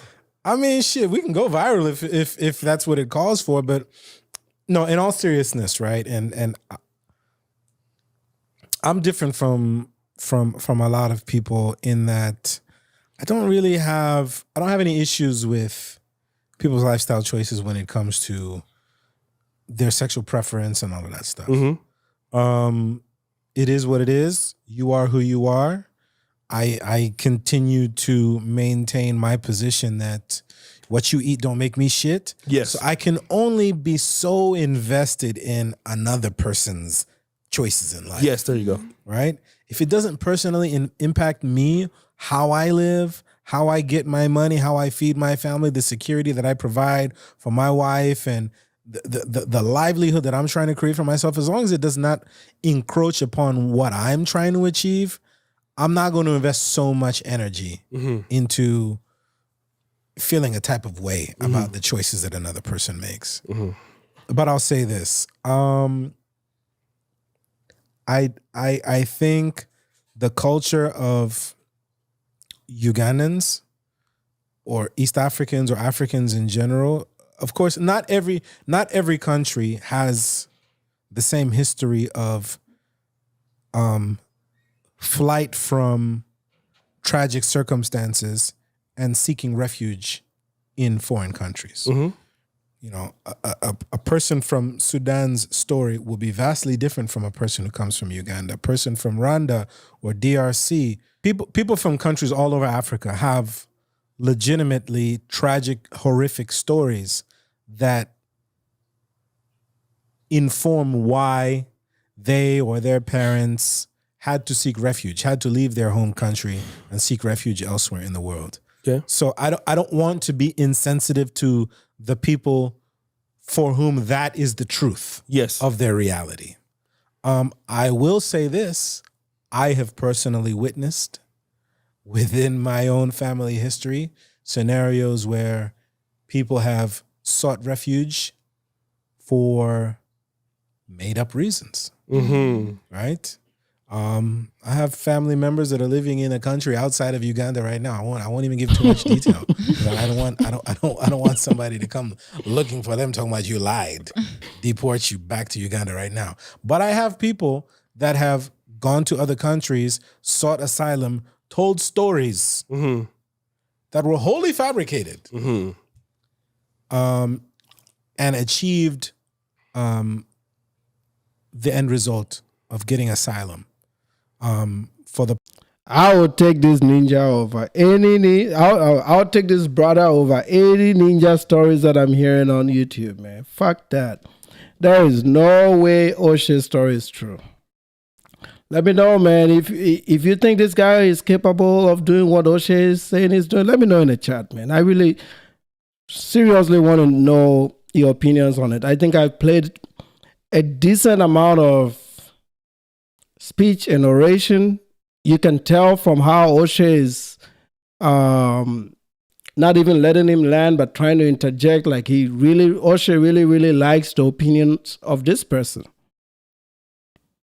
He really liked this person. Something happened. Something happened. I don't believe it. I really want to hear his side of the story. And from what I'm hearing, I went on X because Ugandans love X. And I was trying to see if locally people are talking about it. And there's not even a single story on X about it. So this guy is not even making any commentary publicly about this. I think he's just, sometimes when you're dealing with an idiot, the best way is to just not muddy the waters and just let it kind of settle. And then with time, you find a way to explain exactly what happened. Again, also knowing how Uganda works, this guy is powerful. If he wasn't powerful, he wouldn't get the job that he had. Everybody in East Africa here, there's a lot of you are from East Africa in the chat room right now. You guys can attest to this. If this guy is not well educated, which he is very evident, right? He has an MBA. If he's not well educated in the West, doesn't have the connections he has, he will not be in the position of work, that line of work that he's in Uganda. That's one. And two, he wouldn't blow his connections with OSHA over $10,000. I mean, at the time when he came to school in America, a round trip ticket would cost him that. So definitely his family is not hurting for money. This is why I don't believe it. This is what I think happened. This is just from an African lens. I think he was really legitimately trying to get OSHA the deal, but he met some obstacles in the African way of doing things, and he didn't know how to relay that to OSHA, because usually that means you got to pump in a little bit more money to push ahead. And he went to Princeton. There you go. There you go. There you go. I could just tell, man. I see a bit of myself in him in terms of his reasoning and just how he talks. We are both slow speakers, and this guy is not a scammer, bro. Just like how he carries himself is just good enough for me to tell. The way OSHAY makes a whole video, puts this guy's face up, destroys a man, his children, his family, his livelihood, his reputation. Somebody in marketing that needs all the reputation in a book. And then he flees Uganda. That tells me that OSHAY fabricated this bullshit. He lied on a man. And then he fled because he just burned the bridges. He doesn't want anything out of Uganda anymore. Because for him to survive and make, not in terms of safety survival, but financial survival, business survival, you're going to need people like this in Uganda to make it work. Now, the other story from yesterday where another expat was scamming people, I can believe that story because I was an expat. Because most of the scams are done by expat.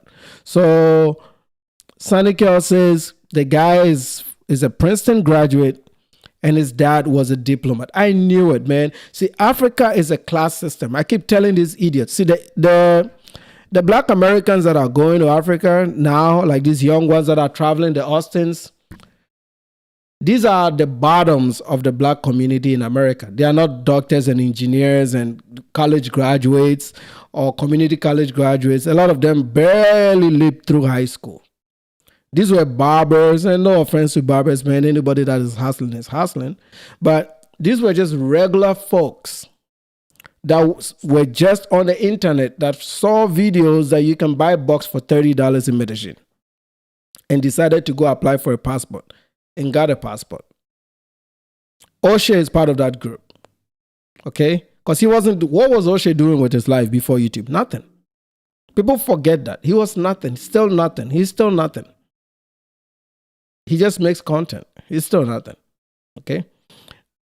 OSHAY and all these boys are the same. Aaron Fares, OSHAY Du Jackson, Austin Holloman, the same group, same ideology. They are former students of Kevin Samuels. They're all manosphere guys that were confused about women and their sexuality. Most of them, they are not sure if they are men.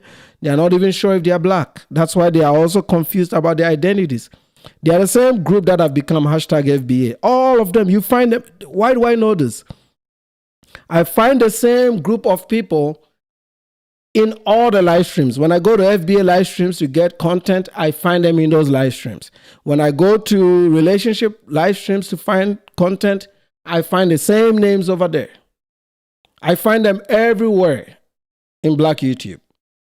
So these ideologies, they don't know they're being indoctrinated. But if they've been doing this for 5 years, on and on and on, that's all they listen to, that is what makes them go get passports to travel. That's why Floyd traveled. It's the same group of people, same ideology, same mindset, same behavior, same talking points. The Carlos Reds, that's why they all sound the same when they speak. So these are men that haven't done anything that have gone to Africa. They're going to Africa. Where in America do you think OSHAY ever spoke to a Princeton grad? Never. So you can tell from the interaction that OSHAY put this man on a pedestal. Rightly so, because he is the shit. A man goes to Princeton, his dad is a diplomat. Back to what I was saying, we are a class system. You know, my guys that went to Achimota School in Ghana, shout out to Motown. When I go to Ghana, I get picked up in an SUV from the airport by my friend or any of my friends, because we have a WhatsApp group. Any of my friends will offer to pick me up. They will come in a nice car with a driver that picks me up, load up my bags. I don't have to touch my bags. They take me to some of the fanciest restaurants, $200-300 a meal in Accra, Ghana. Somebody's salary, okay? And just spread me and welcome me home. That's the treatment I get when I go to Accra. And I become competition for my friends. They compete. Who is picking me up today. There's not a day that goes by that somebody doesn't want to do something for me. That's the kind of friends I have, okay? Because they all went to elite schools and they all became something, even if they didn't leave Ghana. Most of the guys I'm talking about actually never left Ghana. They went to the University of Ghana or they went to the University of Ghana Medical School. They became medical doctors. They're working in Ghana. They'll travel to the US on holiday or whatever, buy some shit and go back home. I have friends like that. Those are the equivalent to this guy that we are watching. These are the guys that are on the ground. They work for big corporate in Africa. They are well connected. You need their connections. I really think this guy was trying to help OSHAY. OSHAY was trying to help him because he wants to do content on the side. It's a little side thing. It coincides with the marketing that he was doing. He's well-spoken.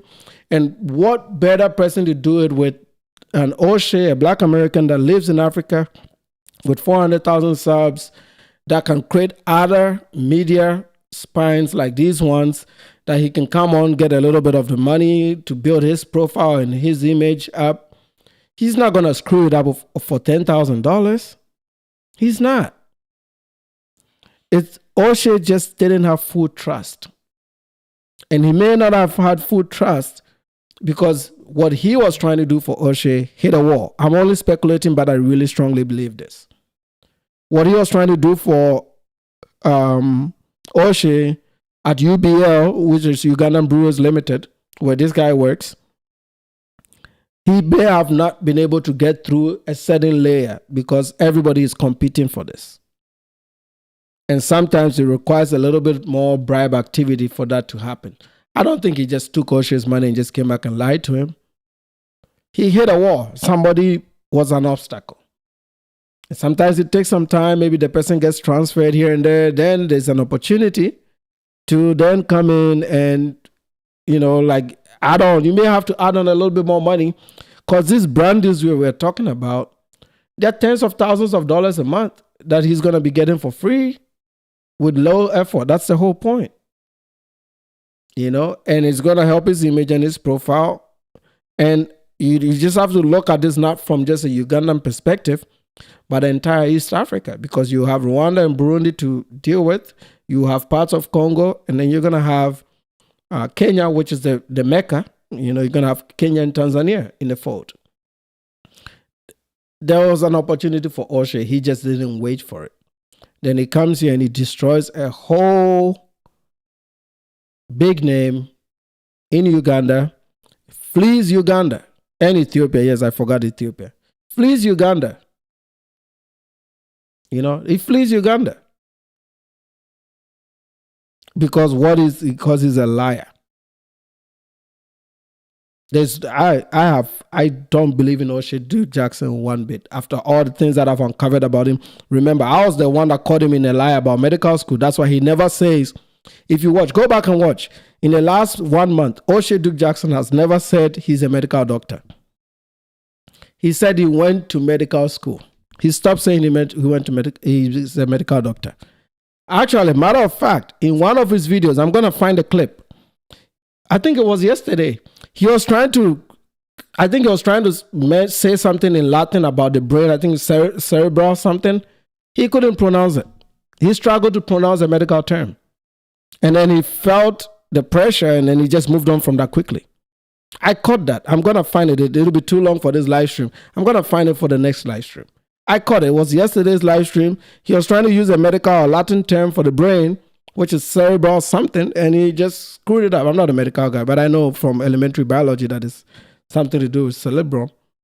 And also in Espanol, that a lot of Latin is Spanish. So I know what he was trying to say, but he was struggling to say it because he believes his audience is a bunch of dummies too. So they're not going to catch that. But I caught that yesterday. So I was one of the people that pushed OSHAY out of that lie. He doesn't say it anymore. So he's a liar. He's a liar, okay? He's a liar. And I have his entire family history. I don't want to do the videos out there. But OSHAY's dad was a criminal, like a career criminal. I'm not even making this shit up, fellas. That's a video for another day. We're going to go through all the criminal history of his dad. OSHAY Jackson's father is a career criminal. The man was committing crimes even in his 50s. from 18 years old to 50. He's a perpetual career criminal. That's the man that raised O'Shea Duke Jackson. And a wife beater. They were both beaters. The wife was beating him. He was beating the wife. O'Shea Duke Jackson grew up in an abusive home. I said I was going to make that video. So this is like kind of a bypass. I'll get to that video. It'll be a real full live stream where I break down all the specific crimes. But O'Shea's mama was beating on the dad. The dad would beat on the mama. He grew up with a bunch of restraining orders and confusion and chaos in his home. That's how O'Shea grew up. So he's a confused kid. He's a kid with trauma. People don't know this on the internet. Like, this Anton Daniel stories that you're talking about. That Lakeisha girl that was making all kinds of videos about Anton. She's been to jail. She came out of prison. There was another guy they've been following. They started putting him on... what is the guy that was doing a lot of Anton videos that... Frigel, or Freezy, whatever his name is. No, Freezy, whatever. Career criminal. He's been to jail in and out. Prison, not jail, prison. Lakeisha, prison. No, whatever. No, whatever, what is his name? No captivity, that dude. Prison, he has a mark shot. You got Black America on YouTube. Is a bunch of people, the ones they are following right now that they are, hey. Shout out to Ringo TV. I only fuck with Ringo. Because Ringo tells the truth, I fuck with Ringo. Ringo tells the truth. I fuck with Messi. Messi, Mitch, and Ringo, yeah, those are my people. Okay, those are my people. Yeah, Anton also. Anton. I mess with Anton too. They were going at Anton Daniels for 2 months. And now they're crying, threatening to sue Anton Daniels. Why? Because Anton found out that they all have mug shots. That Lakeisha wrote a book about surviving little dicks. And she's a 400-pound woman. And you have 100,000 black people following that woman. I'm not jealous. I'm just saying, you just understand where the focus is. That Frigel guy, his entire YouTube is about Anton Daniels. And the only reason why he has problems with Anton is because Anton forgot to respond to him in his live stream on a chat. Anton didn't read his super chat. That's how he got mad at Anton. And because of that, being upset at Anton, when Anton's stuff started coming out with Corey Holcomb, he went on the internet and he just started streaming every day, talking all bullshit and about Anton disrespecting his wife, his kids, and everything. And then Anton waited it out. They did all their bullshit, and then he got the information. It's like, okay, you know what? This motherfucker is a criminal, and not just one crime. They keep going in and out. The only reason they haven't been back in jail is because they got some money on YouTube. This guy's about to get his first check on YouTube. That's it. If not for YouTube, he would be in jail. He's been at this YouTube thing trying to get in for 5 years now. This is what these people are, bro. So O'Shea's history, remember, these are the babies of the crack epidemic. So they are most likely going to have issues. And I'm not saying this to mock them. It is the truth. Okay? There was a time in Black America that almost 50% of the population was on crack or had some association with crack. That's 1984 and 1985. So if you do the numbers, them people are 40 years old, 41 years old, 42, and 43. That is the same demographic as the O'Sheas. This is why, and their babies now are the YNs. Okay, I did a whole learning on this. I sat down on my desk right here and I did a whole learning on this and did the numbers. Okay, their product is the YNs.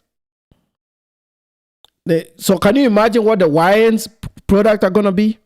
These guys are going to terrorize us in America to a point where it's not even going to be livable unless we lock all of them up and let them cry criminal justice all they want. Don't go out there and ever campaign for some type of criminal justice, because what it's going to do, it's going to lessen the sentencing of these criminals, and they're going to come into your neighborhoods and give you hell.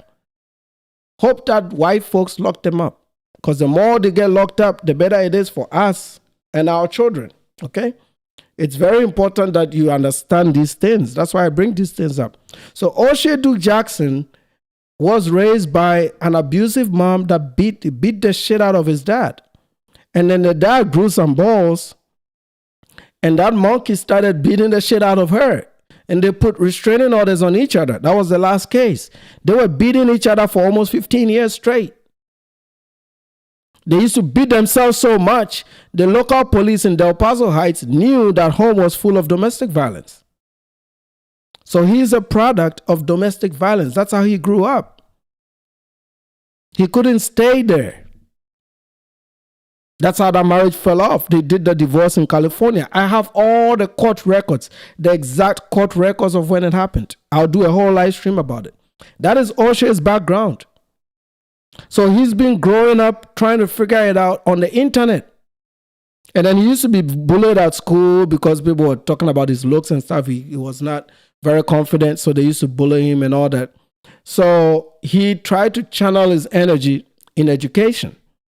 That's why he really, really loves the idea of education and smart people. But he never had the training to be able to get through a program and complete a program. So he tried and attempted to go to Howard, but he couldn't go. You know, he says he settled for the university in Sacramento, but he didn't graduate. Then he heard about Poland as an opportunity when he started doing this Kevin Samuel stuff and traveling. And he started getting a little bit of money from other blacks on YouTube. He decided to go to Poland and go through the Polish medical school program, because to enter the medical school, unlike the US, where you need a bachelor's degree, in Eastern Europe, you don't need a bachelor's degree. In Eastern Europe, all you need is a high school diploma to go to medical school. That's why he went to Poland, which he held on for a little bit. And he admitted in yesterday's live stream that he was failing some of the courses, so it kept setting him back. So eventually he gave up on medical school. That's why he left Poland and decided to now be a full-time content creator. So he's never really been happy with what he does in even now. But it's just right now, when you've built 400,000 subs, it's already baked in. So you're gonna make the money. Even if you do a horrible video, you're gonna get 10,000 people to watch. You get 10,000 people to watch, that's $100, right? You've made your $100 for the day. You're good to go. So he's just settled on content. This was not what he always wanted to do. His dad, and the sad thing about him, his father is a nurse. You know, in one of the cases, his father was trying to get licensed in Louisiana. So there's something called reciprocity. Lawyers have it too. So like my wife, if she decides to go practice in New York, there's reciprocity. She can go there, they'll look at her credentials, they'll transfer it over, and then they give her New York licensure. Nurses and medical professionals have that too. So the dad tried to leave California to go live in Louisiana to get Louisiana licensure, because originally that's where they are from. They're from Louisiana. Louisiana denied that nursing license. The reason they denied that nursing license is OSHA's dad thought because he was doing reciprocity in another state, they were not going to find out that he had some criminal history. So when they asked him on application forms about his criminal background, he said he had no criminal history. And the nursing board in Louisiana flagged it, and they denied him his nursing licensure for lying on that application. So that's why he was not able to practice nursing in Louisiana. The man has a history of burglary, abuse, you know. So this is how OSHAY Duke Jackson grew up. You guys sit on the internet and you make it look like, there was somebody in our chat yesterday making it look, whoa, he's more successful. No, that's not success. If you grew up with that kind of background, that's not a success. My parents were very humble parents. Actually, my mom is home with me right now. My dad passed in 2011. Just when I got into graduate school, my dad passed. My mom is here right now. She splits her retirement between the three brothers. My brother is in Chicago, me here, and then the elder brother is in Accra, in Ghana. So my mom breaks up her retirement between the three brothers. Me and my brother, when she's here in the U.S., we take care of her 100%. When she's in Ghana, my brother in Ghana takes care of her 100%. But guess what? Me and my brother in Chicago, we send my mom money every month for her pension. We are our mother's pension. Because my mom was a professional teacher before she went on to do business with my dad. The pension system in Ghana is not a lot of money, but it's enough to retire on because my mom built a retirement home before she retired. But so she makes enough to stay there, but we made it even more comfortable for her. So we buy her air tickets to fly between here and Chicago. I pick her up from the airport. She comes home. She hangs out a bit with the kids. She helps out when she can. She takes walks in the neighborhoods. She still loves to read, so she reads her stuff. And she loves Ghanaian politics, so she watches YouTube and politics, stuff like that. That's just, in essence, my mom's retirement. Then after like 2 or 3 months, she'll go to Chicago when it's warmer and, chill out there with my brother for a little bit. That's just what we do. She's not going to be stuck in some nursing home or messed up, We are real handsome. My wife's mom the same, the brothers and sisters at home are taking care of her.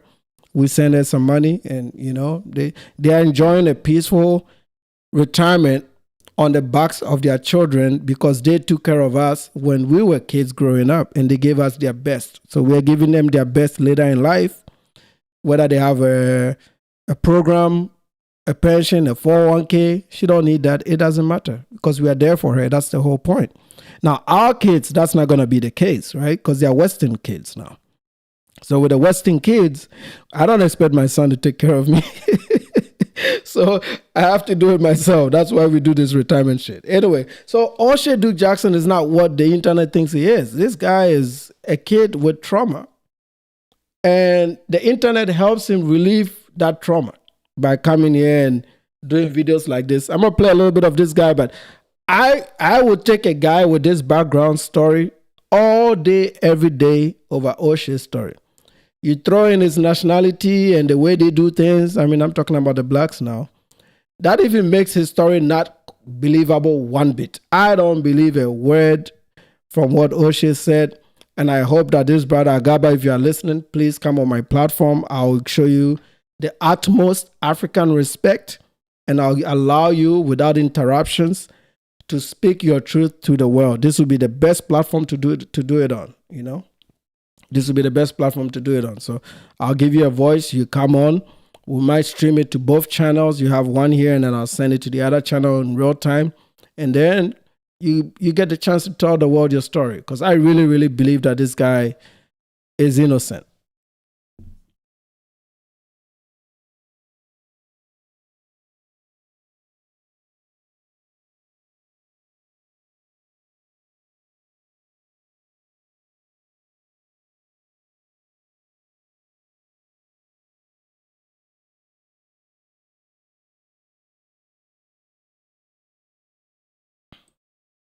Hey, look at the sitting postures of all these guys, right? You can tell who the Westerners are. What a coincidence. Look at the topic and then you're looking at all of them, their sitting arrangements, their posture. You can tell. You can tell who the Western blacks are.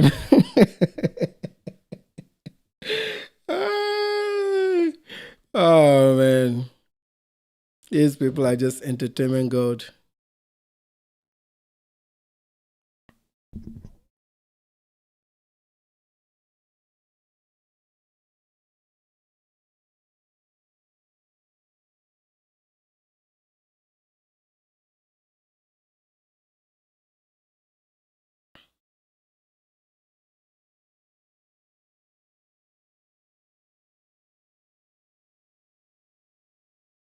He said the video is not playing.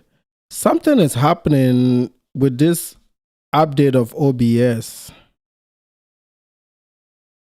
Let's see here.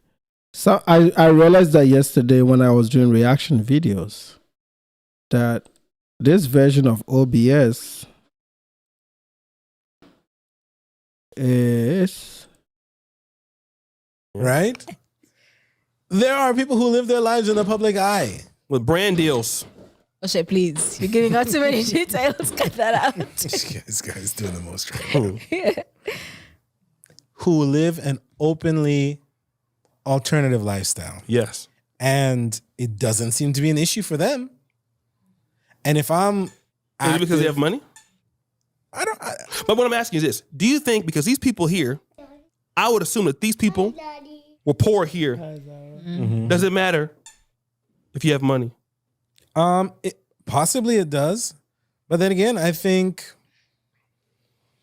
I mean, it's hard to say. It's hard to say because if Uganda is a nation that is so hell bent on eradicating the scourge of homosexuality within its population, whether you have money or not shouldn't matter. If this country is as it's being represented in the global news media, if it's hunting, persecuting, and eradicating homosexuals the way that the people who seek refuge are claiming that they are being hunted and persecuted, then I don't think having money would eliminate the risk factor for you. So that's questionable to me. I wonder about the inconsistency of that because what I see with my own eyes on a daily basis, on each and every single day basis, I see clear. And my gaydar is strong, by the way. Okay. Come on. My gaydar is strong. Joan, let me tell you something. Don't get it twisted. My gaydar is very strong, and it's very clear and obvious to me. Certain individuals are gay, openly gay, living out loud and proud, yet they don't seem to have any issues. And that's what's not sticking for me. And so I agree to a point with OSHAY in that a lot of the people who are out there seeking asylum probably aren't that.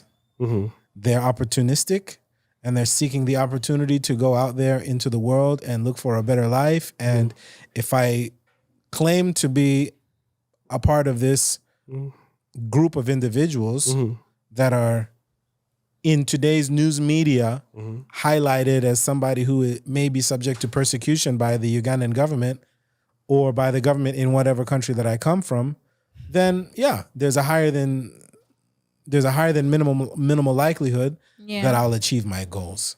But I mean, I'm skeptical. I'm always going to be skeptical about certain things like this because it's like, how do you tell? How can you tell? Can you give somebody a blood test and verify? You know what they should do? Maybe they can make them like kiss the other same-sex brother in front of the camera, and then we'll see who's actually gay. People will go through deserts and long, arduous journeys. A kiss, I think, is light work. There you go. Really? Light work, Joan. Yeah. I mean, girls kiss all the time, but a man to You a wanna- man. you wanna tell us something? You What about kiss you? your girlfriend for a shot of tequila. You think a nigga won't kiss his brethren For a visa? for a visa? Man. Come on, man. so man. I'm looking at the body language. I'm looking at his expressions. I'm looking at his background, his connections, who he is, the work he does. And I don't believe a word OSHAY Dude Jackson just did. I think OSHAY destroyed this guy because he didn't get his way. This is also why he left Uganda. He destroyed him because he is no longer going to be in Uganda. He's not going to be working in Uganda. And they fell out, and he just decided that, hey, the little help and assistance I give this guy, maybe I should call that, call that a scam, or just put it as part of my series of doing live streams and videos about being scammed. I don't believe it. I think he's full of shit. Like I don't trust that guy for anything anyway, but I think he's full of shit, man. I'm gonna play you guys a story.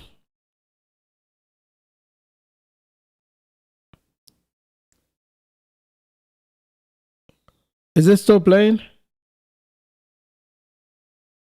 I'm seeing pause in the comments. Okay. I was like, I don't like to turn the monitor on because then I'll be hearing myself. I hate hearing myself. But there's a, let me.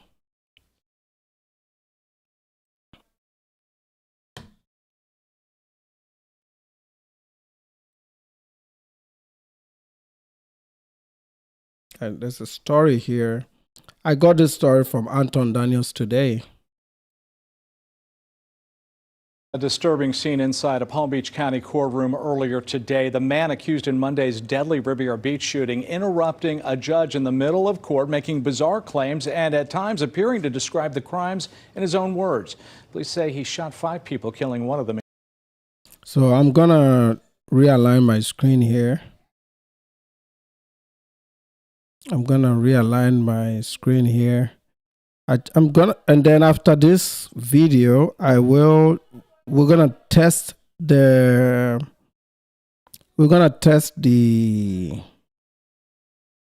what do I call it? We'll do the video ninja test again. What am I doing?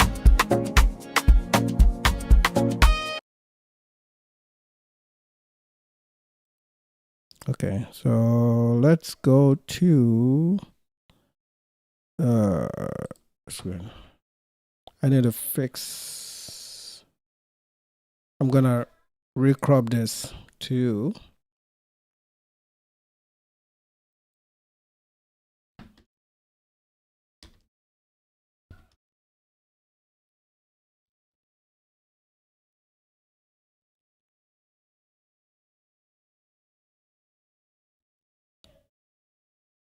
Okay, I think this is better.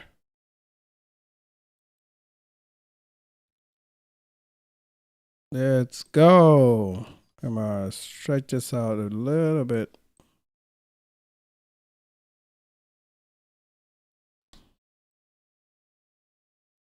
Including his own cousin. A newly released police report now identifies all the victims in that Beach County courtroom earlier today. The man accused in Monday's deadly Riviera Beach shooting interrupting a judge in the middle of court, making bizarre claims and at times appearing to describe the crimes in his own words. Police say he shot 5 people, killing one of them, including his own cousin. A newly released police report now identifies all the victims in that case. CBS 12 News reporter Katie Benty, she was in the courtroom earlier today and joins us tonight outside Azure Estates with the details. This was unlike any court appearance I've ever seen. The defendant talking over the judge, arguing with his own attorney, and making statements that were frankly hard to follow. And then he started talking about the shooting right there in court. I tell you what, these black people, they are giving white people PTSD, man, just for existing. Like you're forced to share America with these people, you know, like I think we have to come to a point where there's an honest conversation about giving up a whole state and giving up a whole state, pick the richest of the states. It could be California, it could be New York, a state that has industry, rich, already made, all set up with some starter money, $1 trillion or $500 billion, and have the blacks go live in it. And let's see, I'm more interested in if they can maintain it, let alone if they can build it out. But I don't think they can build it out, but I'm even skeptical if they can maintain it.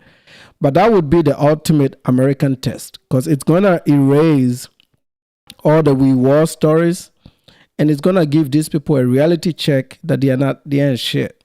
That's what it's going to be. And, you know, I know it's wishful thinking, but I'm looking forward to a day that it even starts to become a conversation. Like, give these people, carve out a part of America and just give it to these people.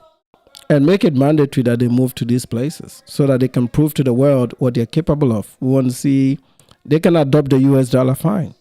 We want to see what they can do with engineering, roads, infrastructure, safety. Then there will be no argument. There'll be no argument because like white folks have to live, and other groups and immigrants, we have to live with these people, man. It's only 14% of the population, but it'll be good for humanity, especially here in the West, if that population maybe hits 9% and under, and the other 5 or 6% becomes immigrant children, because with the immigrant children, you don't have to deal with this shit. You really don't have to deal with this shit with the immigrant children. You might from time to time, relatively, but not as ridiculous. But I want the story to play out so that you guys can see what I'm talking about. Sir, I be fighting things that y'all cannot see. So, therefore, how can you put someone in jail that's fighting something that you can't see? 20-year-old Tremonte Terrell Gibson interrupting the courtroom, making bizarre and at times disturbing statements as he faced a judge. He's accused of shooting 5 people, 1 killed, 4 others injured. I shot every one of them people in the head. They're not making it back. My cousin, he was supposed to die. That dude that hit the floor, he died. A lot of people were shot in the head, sir, and went back up right in front of my face. Police say that rampage started with a fight Monday night outside Azure Estates in Riviera Beach. According to the newly released probable cause report, ShotSpotter detected roughly 18 rounds fired in moments. Investigators say one victim was shot point blank in the head before the gun was turned on 25-year-old John Richard Halliburton III, killing someone the suspect called family. He was not a thug, and what happened to him was not right. My son had a job, and this is what happened to him. His mother telling me her son had just become a father with a 1-month-old baby girl. Police say after the shooting, Gibson ran, attempted multiple carjackings, and shot at drivers before stealing a vehicle. He was later stopped along I-95. The report released all victims' names. Halliburton, Dylan Wright, James Easley, Charles Daniels, and Anthony Evans were all shot. And Rommel Kajina Lira was carjacked at gunpoint. I think you're saying it's being recorded. Okay, let me talk. If it's being recorded, then it's being recorded. Still, Gibson, talking over his own attorney, was determined to be heard. I don't care because I'm speaking the truth in my heart. I don't care about you saying my I don't care. I'm talking to that dude right there, the judge right there, I'm talking to him. Gibson is facing several felony charges, including murder. The judge ordered him to be held without bond with strict no-contact orders. But this is raising some questions about his mental state and what this could mean for the case. Reporting in Riviera Beach, I'm Katie Bunty, CBS 12 News.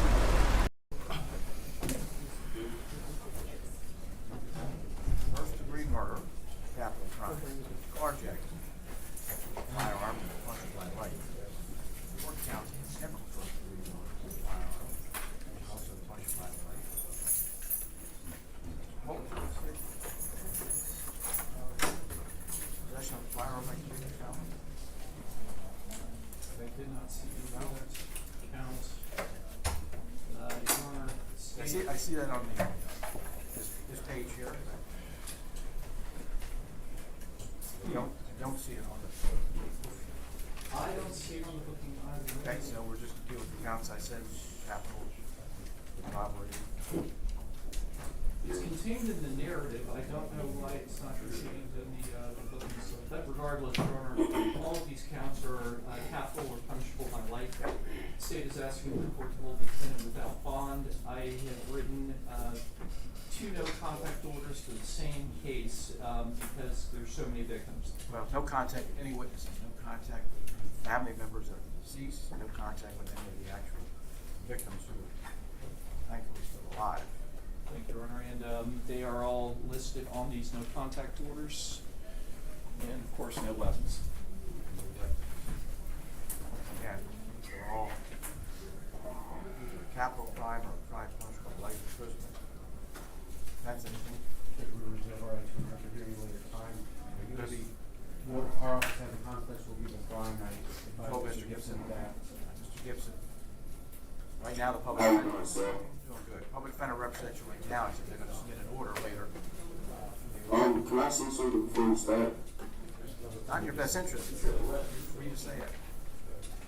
I'm not going to stop you, but it's not in your best interest. Okay. Just step back away from the microphone. Okay. So, sir. It's getting feedback. Okay. That's better. How you doing, sir? So my problem is I be seeing things, sir. So I'm in the courtroom, sir. All the police that I be seeing, they don't be coming to open the door for me. Well, it's one of the police that's in the room last night. He was actually a good person. Sir, I be fighting things that y'all cannot see. So therefore, how can you put someone in jail that's fighting something that you can't see? When I was on the highway driving, it's 3 cars. What's the devil's number? 6, right? It's 3 cars. Every time I went hitting speed, I'm at a speed limit. I see 3 cars every time I hit the gas. Ain't no cars on the road. It's just me. It's 3 cars that pop up. 1, 2, 3. Then it's 1, 2, 3 again, right? Okay. The people that were supposed to be killed, they didn't die and nobody died. Obviously, right? Well, one person did. You do have one count. Nobody died, sir. You want to show me how?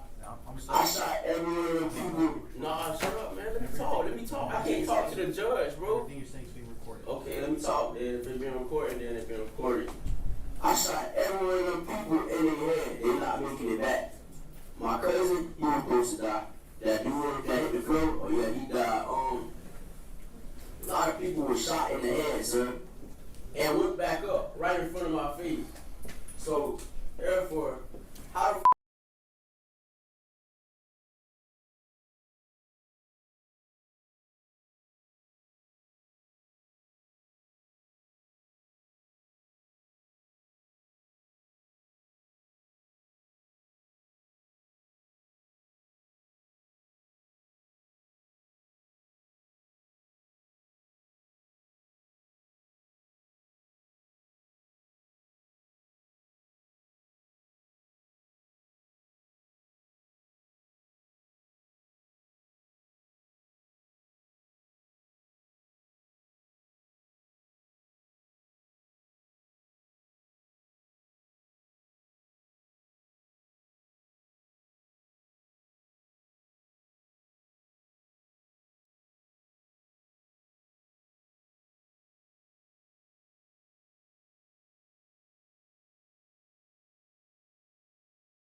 if it's being recorded, then it's being recorded. I on the highway driving. It's 3 cars. What's the devil's number? 6, right? It's 3 cars. Every time I went hitting speed, I'm at a speed limit. I see 3 cars every time I hit the gas. Ain't no cars on the road. It's just me. It's 3 cars that pop up. 1, 2, 3. Then it's 1, 2, 3 again, right? Okay. The people that were supposed to be killed, they didn't die and nobody died. Obviously, right? Well, one person did. You do have one count. Nobody died, sir. You want me to show you how? I shot every one of them people. Nah, shut up, man. Let me talk. I can't talk to the judge, bro. Everything you're saying is being recorded. Okay, let me talk. Then if it's being recorded, then it's being recorded. I shot every one of them people in the head. They're not making it back. My cousin, he was supposed to die. That dude that hit the floor, oh yeah, he died. A lot of people were shot in the head, sir, and went back up right in front of my face. So, therefore, how the can you wake back up in front of my face after I shoot you? How are you gonna wake back up? Please tell me, sir. That's impossible. You cannot wake back up after somebody shoots you in your head. And if you check that camera, you can tell that these people are with me. I'm chilling to myself, sir, right? I'm chilling on the bench with my cousin Elmo, right? Okay, so why you keep talking to me and not letting me talk to him? I can't even hear you, sir. I can't hear you. Against you at a later trial. No, it can't be used against me because I'm talking what I can, what my heart need to tell whatever whoever listening, bro. You tell that to your attorney when they get a Man, okay, let me talk. Okay, I only need you, sir. I ain't gonna lie to you. I do not need you. I'm trying to protect your Please, rights. can you please tell him shut up, Judge, please? I can't even talk. He's not even. He's trying Thank you, sir. he's trying to give you advice. But, sir, I'm fighting something I can't even see. I see it at night. I see it now looking at you. I don't know how to fight it, sir. Mr. Gibson, what I can tell you is that your attorney that you're going to get from ORC. Okay, no camera, sir. I'm sorry. The attorney that you're going to get can file motions to determine whether you're, number one, competent to stand trial, or whether you were competent at the time. And that's the time that you should be discussing these issues. You shouldn't be discussing them now. When I was in Stony Brook, sir, and I had that gun, that wasn't my gun, first off. That's not talking. He's sent you later. Look, sir, I don't care because I'm speaking the truth in my heart. I don't care about shit you saying, my I don't care. I'm talking to that dude right there, the judge right there. I'm talking to him. I'm not worried about nothing what nobody's saying. I'm talking to him. I need to get this off my heart. Mr. Gibson, we're going to be done for now. You don't have any bonds, you have an attorney, you can hold them. You can send them those contacts over the back. How can you build a society with these? What can you do with this community? What can you do with it? I don't even know how. You go on the internet and people are so proud.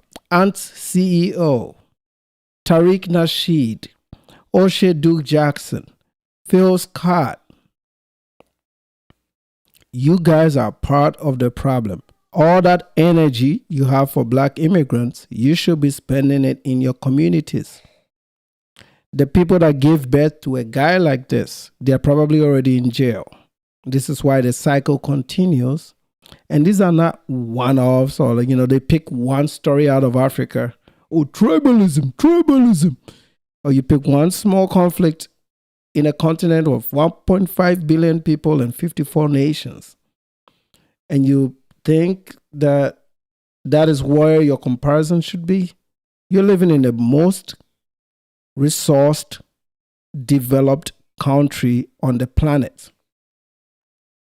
With the most opportunities. You can show up here as a cripple and do very well. No offense to people living with disabilities. I'm just saying you can be limited physically and still have a chance in this country to do well. And I saw what the kid is trying to do there. He's trying to play the insanity game, but because he's mentally retarded, he doesn't know that he needs his lawyers to do this for him. He's over there convicting himself. There's no judge that will look at his story, even with insanity, and let an idiot like this out. They'll keep him in jail, even if... See, they'll protect him by keeping him in jail for life. Because you can't have people like this on the streets. And luckily, this is Florida. Because in Florida, they're not going to just let him out like that. Okay, this is why I say you don't need to be out there campaigning for criminal justice reform. The people that are in jail are supposed to be in jail. It's a lie, like everything else they've talked about, how they blame racism for their problems. It's a lie that has been given to them because it's an excuse. An excuse, what excuses does is it gives you legroom to not do work. That's the only reason why they give them these excuses. It's like a handbook of excuses to use. Oh, it's white supremacy. Oh, it's racism. Oh, it's this. If you can find the excuse, then, then the crime didn't happen. That's the mindset. But this kid is 20 years old. So he literally born when I showed up to this country. So everything that existed then exists now even better. It's them, it's their decision making, it's their family's decision making, it's their excuses, it's the way they vote, it's their families, it's their family structure, it's their culture, it's their environment. It's everything that they have done to themselves. It's got nothing to do with all these other issues they talk about. And this is not a one-off. If it's a one-off, I'm not going to talk about it. If I make a YouTube channel where I react to this bullshit that they're causing all over the damn United States of America, I will never run out of content. And most of the times, I will not have any reaction because my reactions will be the same. Because this is what they do. This is what they do. You cannot explain to me, like, this is as demonic as it gets. And the audacity for people like Tariq Nasheed and the people that gave him money to do movies investigating their ancestry that dates back to only 2022. That's what you guys are worried about? That's what you guys are worried about? Like, you're worried about who you are? Who cares who you are? You're full of shit. Who cares who you are when you're full of shit? You know, when the culture is garbage. Who cares? Who cares how beautiful your identity is when your culture is shit? When you have children like this parading and terrorizing communities? When you have these education rates and these education numbers? When you have no skill and no built talent and nobody out there that is working, constructing, doing any infrastructure, doing any development? You just have mouths. All of you on YouTube with big mouths like you're this elite class of blacks. No, you're not. No, you're not. You're a disgrace to the entire black coalition. It is the one group. I mean, I've said it, man. I lived amongst the Afro-Colombians. And you guys will never hear me sit here say anything negative about Afro-Colombians. Because all I saw was love and culture, and it was beautiful. And all I saw was community. So yes, as somebody that is such a world traveler, that I've traveled the world, that I've lived in different parts of the globe, and observed and seen culturally how people behave, the one thing that I'll always tell people to isolate from and move away from is these Western blacks. Because if your kid hangs out with kids like this, that'll be the result. So if you're an immigrant and they ever tell you, you come to the US, you don't fuck with us. Yeah, this is why. Okay. In case they don't know, this is why. The probability that our children end up like this if they hang out with your children is pretty high. So we don't have to take the chance. Okay. And if it makes you feel some kind of way, we don't give a fuck. Okay. We don't give a fuck. Why should we hang out with you? Hang out amongst yourselves. Hang out amongst yourselves. Deal with your own people. We don't care. You got to look at us the same way you look at an Indian and other immigrants that come here. Don't ignore the skin color. Ignore the skin color. Y'all hang out amongst yourselves. Do your own things. Dance to your own music. Listen to your own stars and do your own cultural things and feel good about your wee wazes and your culture and all the good stuff. We don't care. Just leave our names out of your filthy mouths when you make commentary on TikTok and YouTube. Leave our names out of your filthy mouth. Leave our continent out of your filthy mouths. I'm sick and tired of that bullshit. You should not even be talking about us. You got plenty of work to do. Africa is not your motherland. Has nothing to do with you. Okay? It divorced from you 400 years ago. Leave it alone. Worry about here and what you're doing and terrorizing people here.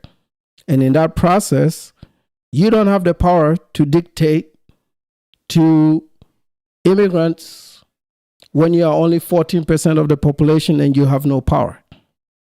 If you want to change that, you go to Congress and you make that change. But as long as the white man is in control, his rules apply. And we don't care. We don't. We don't. We're going to test out the panel. Let's see. Let me find you the link.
All right, I got the link in the chat. If you want to come on.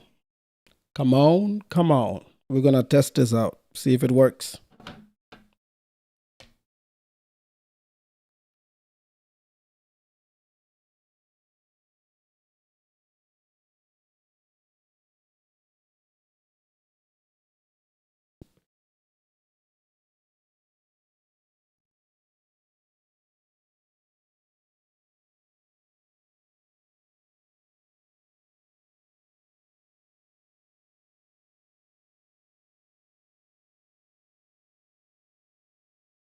All right, link is in the chat. If you want to come on, KF, I think you were trying to come on the other day if you're still here.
Camera says this.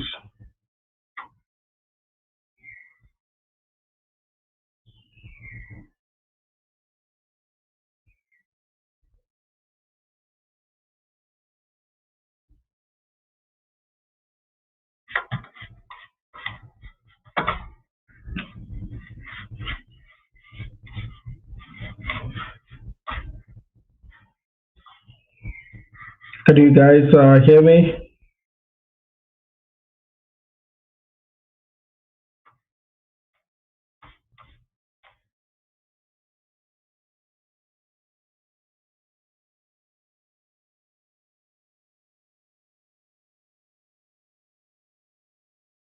Okay.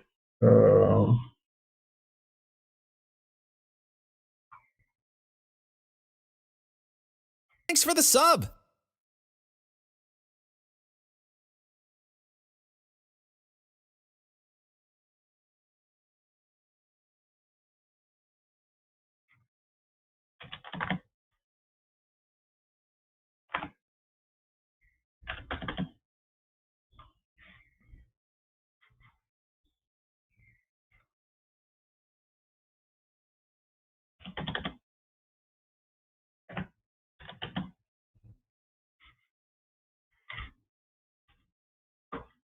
Okay. Dragon was supposed to come on. I don't.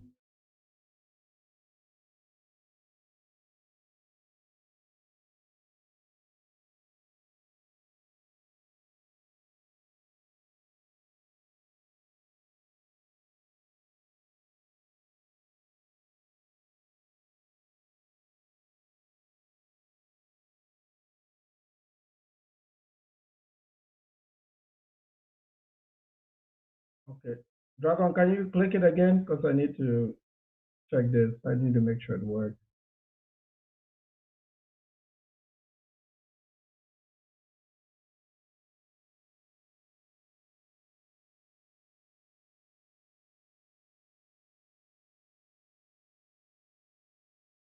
Okay. I see you. Stay on till I'm able to get you up to scene. Okay, you're on, but you haven't unmuted. So let's go and unmute you. What's up, bro? Sagat is on, and Dragon is on. Okay, can you guys hear me now? I can hear you. Okay, and Dragon, can you hear me? I can hear you.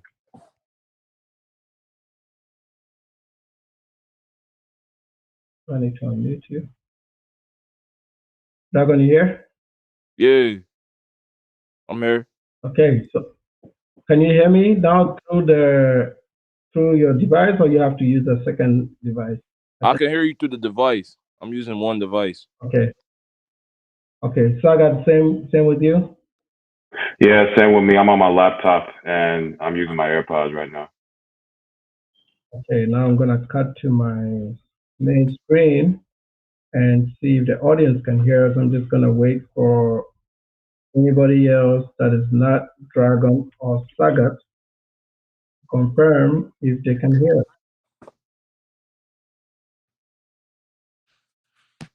Okay, so Kev, can you hear everybody?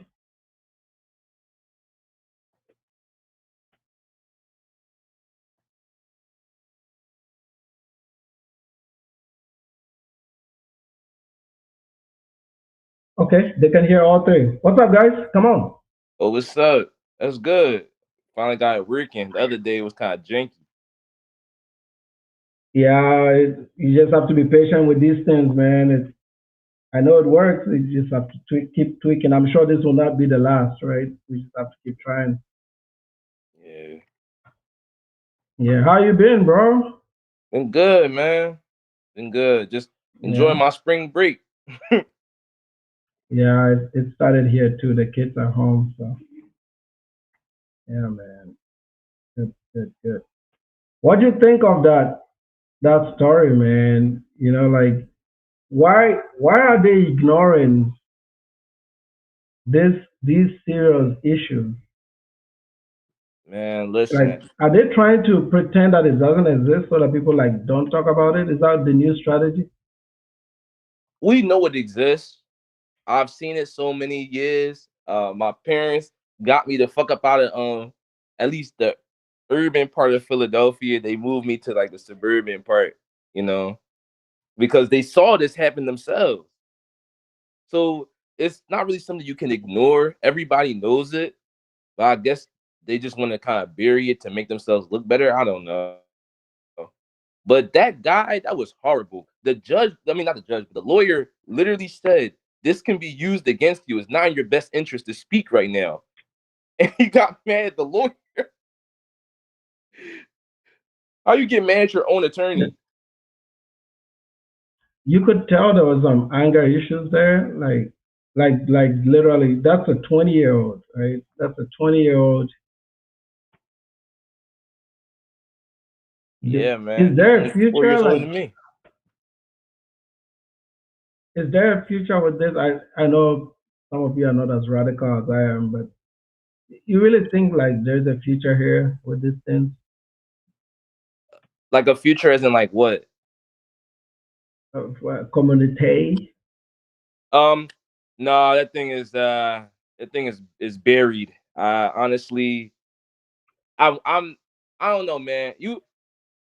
This how I was with it because for years, you know, you grow up, you listen to like the Pan African, you know, the Marcus Garveys and the Malcolms. Well, was Malcolm even considered a Pan Africanist? I don't know, but you know, you hear those types of rhetoric, and it's like it sounds good, it feels good for you, and you know, so you try to be one with that. But as time goes on, it's just you just realize it's not working. I think I really realized that in like around 2023, you know, because this FBA thing has been long as hell. So yeah, I don't think there's Oh, a I future got something here. to add. Oh, my bad, Dragon. I didn't mean to cut you off. Are you done? You good, bro? Go ahead. Yeah.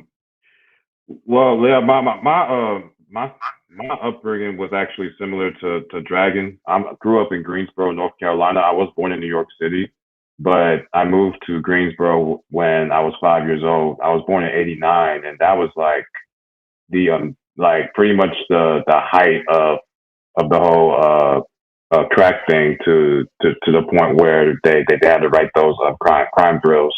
I think when I was born, New York was like I think it was like the murder capital, and then the car Jackson capital. So we moved to Greensboro. But even Greensboro, has its share of issues because we have major highways, coming through here, and we're between so much. Charlotte's right there, Raleigh's right there. Then you go up is DC. You go down a few hours more south, you're in South Carolina, and then it's Atlanta. So it's all different types of people. And my first years at Greensboro, in Greensboro, I went to my elementary school was a traditional academy, so it wasn't too bad. But when I got to middle school, and I was in the inner city of Greensboro, when I got to middle school, it was like night and day, bro. I mean, like some of these kids were fucked. Like they were definite crack babies. Like I saw it firsthand. I'm talking like they're about to kill each other. Like we had those chairs in the lunchroom, and the chairs were like big, the big heavy metal chairs, and they'll pick them up and throw them. And I think like a couple kids got their heads smashed. They had to like get the ambulance and shit. Like, and then some of them will come to school high. Some of them would be in gangs. We eventually moved to a different part of Greensboro, a little bit more suburban, but it was a black suburban area. I'm still on this side of town. It's gotten better, but even then, like a lot of these kids were coming from like, hood areas, and they were bringing that element, here, I mean, to this particular area. And it was just, I mean, it's really a cultural thing. Don't get me wrong. I understand like being a crack baby, there's certain things you probably can't really quite help.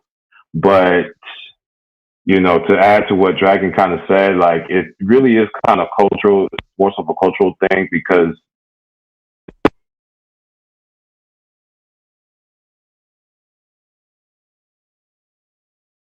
Did we lose you?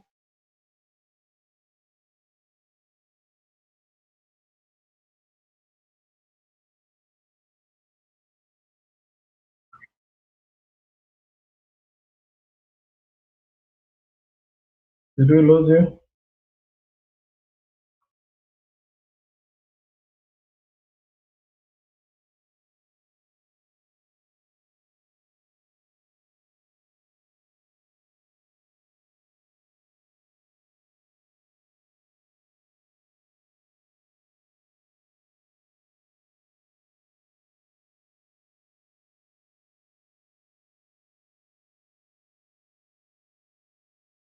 Dragon here.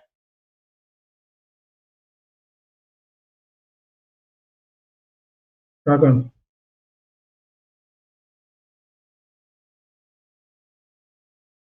Hello?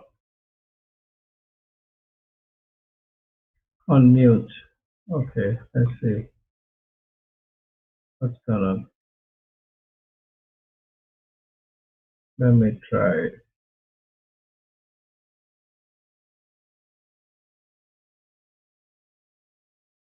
Mute. You are unmuted.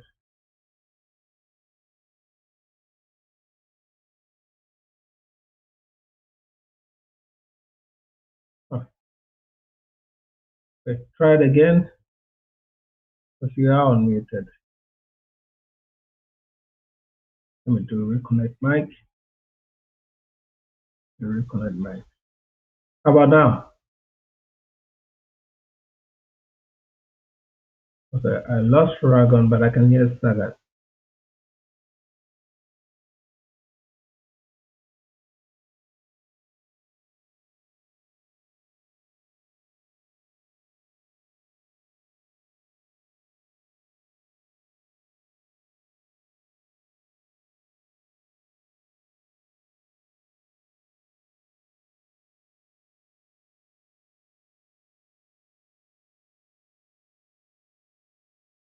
Sagat, you here? The Dragon is here. Hello?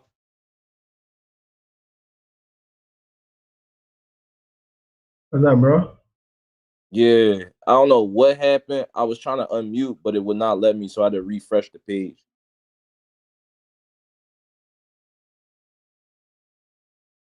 You here? Can you hear me? Yeah. Yeah, I was just I saying. just can't hear Sagat. Yeah, it says he's muted, I think.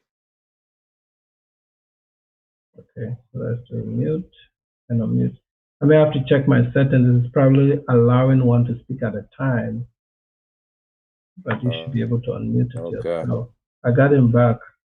But yeah, go ahead. Were you saying something before?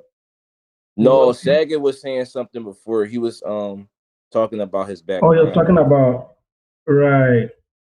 Okay, we're gonna try. He might have to log off and come on. But let me know in the chat if you can hear everybody else.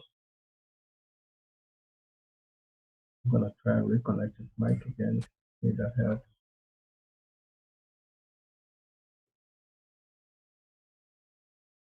Mute, unmute. Okay. Okay. So yeah, looks like Saga will have to come back.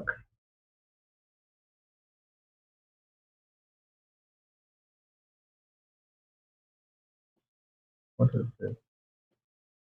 I have to learn this then.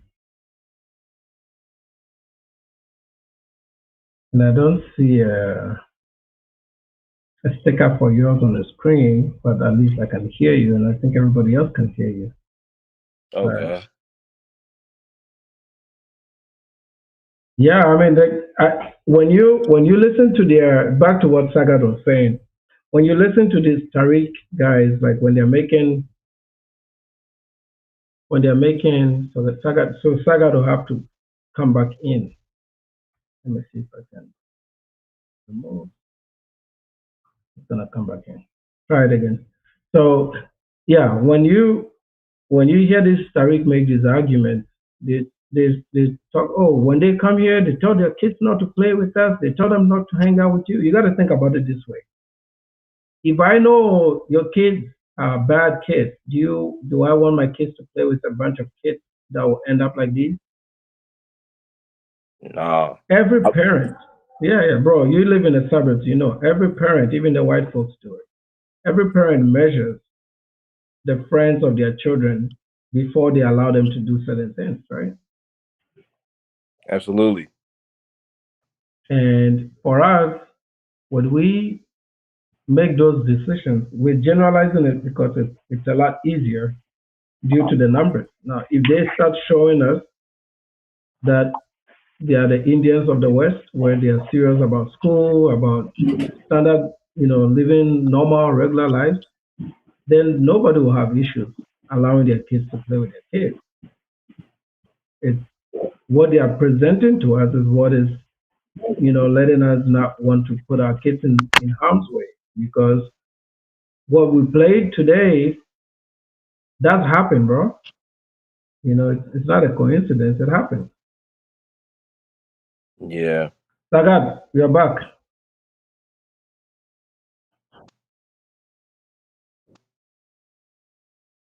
It says he's here. Yeah, he's in now. But yeah, man. What's up, bro? Oh no, that was just me. That wasn't him. Oh. Yeah.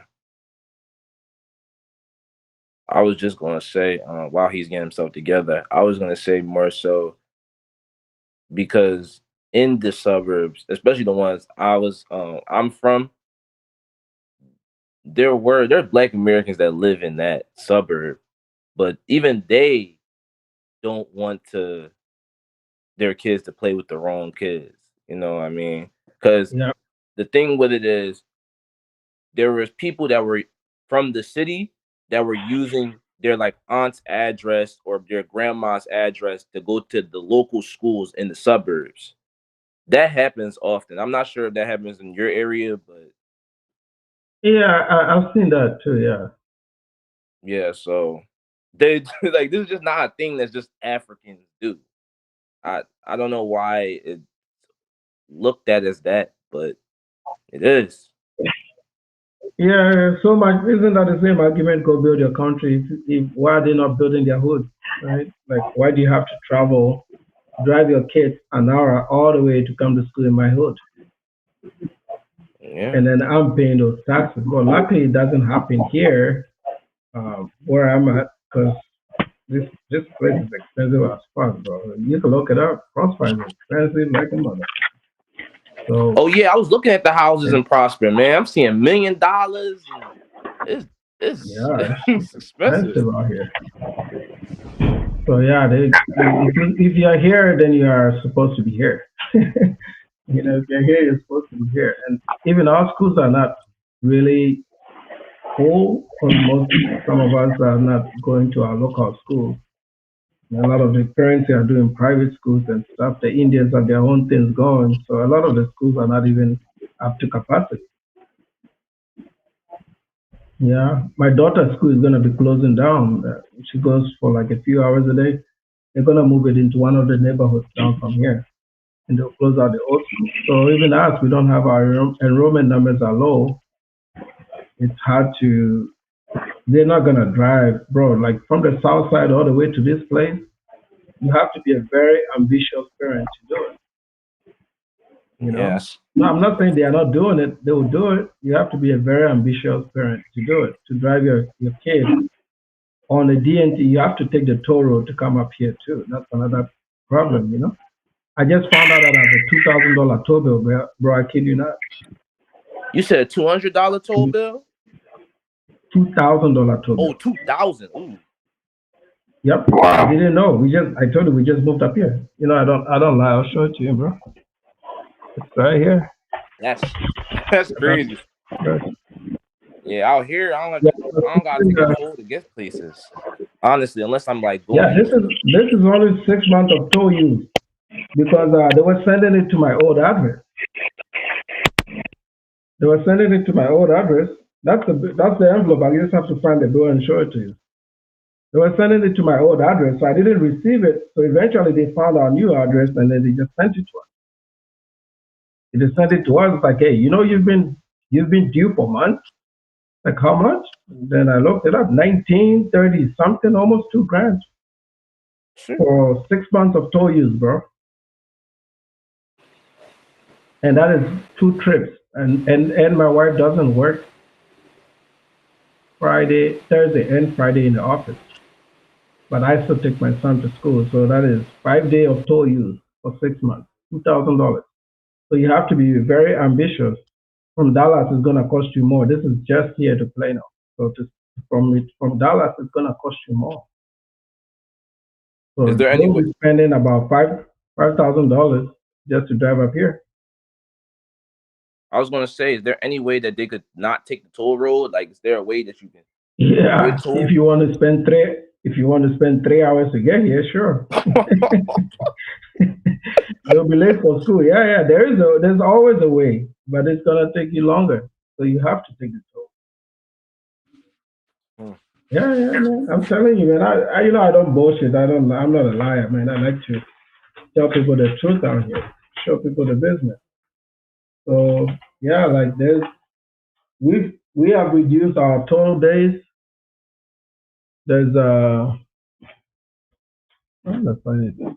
there's certain days we don't take it just to cut down the cost.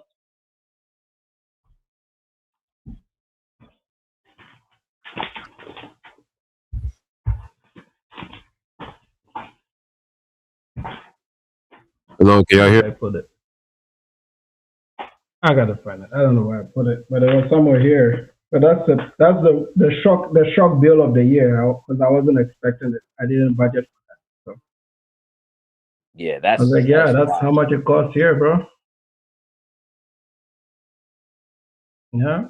So I'm sure they want to do it, but if you're gonna come from South Dallas all the way on the tollway every morning to drop their kids, drive back to work, unless they are working in this part of town. If you're working already in this part of town, you can assume the cost and do it and then go back home with your child. But here's the thing. If you do that, your kids and my kids still can't play because you live so far away. And secondly, once there's a birthday party and you send me your address and I know you live in that part of town, I'm going to start avoiding you. That don't sound right. That's terrible. But I mean that's the truth because that is for me an indication that you haven't worked yourself up to that level. So why should I put my kid in harm's way to go to a hood party? You know what I'm saying? Like I would know from how the parents speak, man, we size up everybody. That's how life is, bro. Just how they speak, it's enough for me to know if my kids can be around you, what you do for a living. That's the American way, right? Like everybody's gonna ask you a few questions to know if you're the right family for my kids to play with you. And it starts with the parents. So yeah, if you find a way to come to the school here and then you have a birthday party and you invite the kids and everybody shows up and I'm seeing people with lace fronts and talking hood and doing all kinds of bullshit, you would have gotten me to that party, but good luck getting me to another one. You know what I'm saying? I agree, That's how it 100%. works, bro. It is what it is. That's how it works. So yeah, they might show up to the school. You know, they'll show up to the school. Your kids will show up, but those children will have to conform to the majority. So they will have to change. Our kids won't have to change. You know what I mean?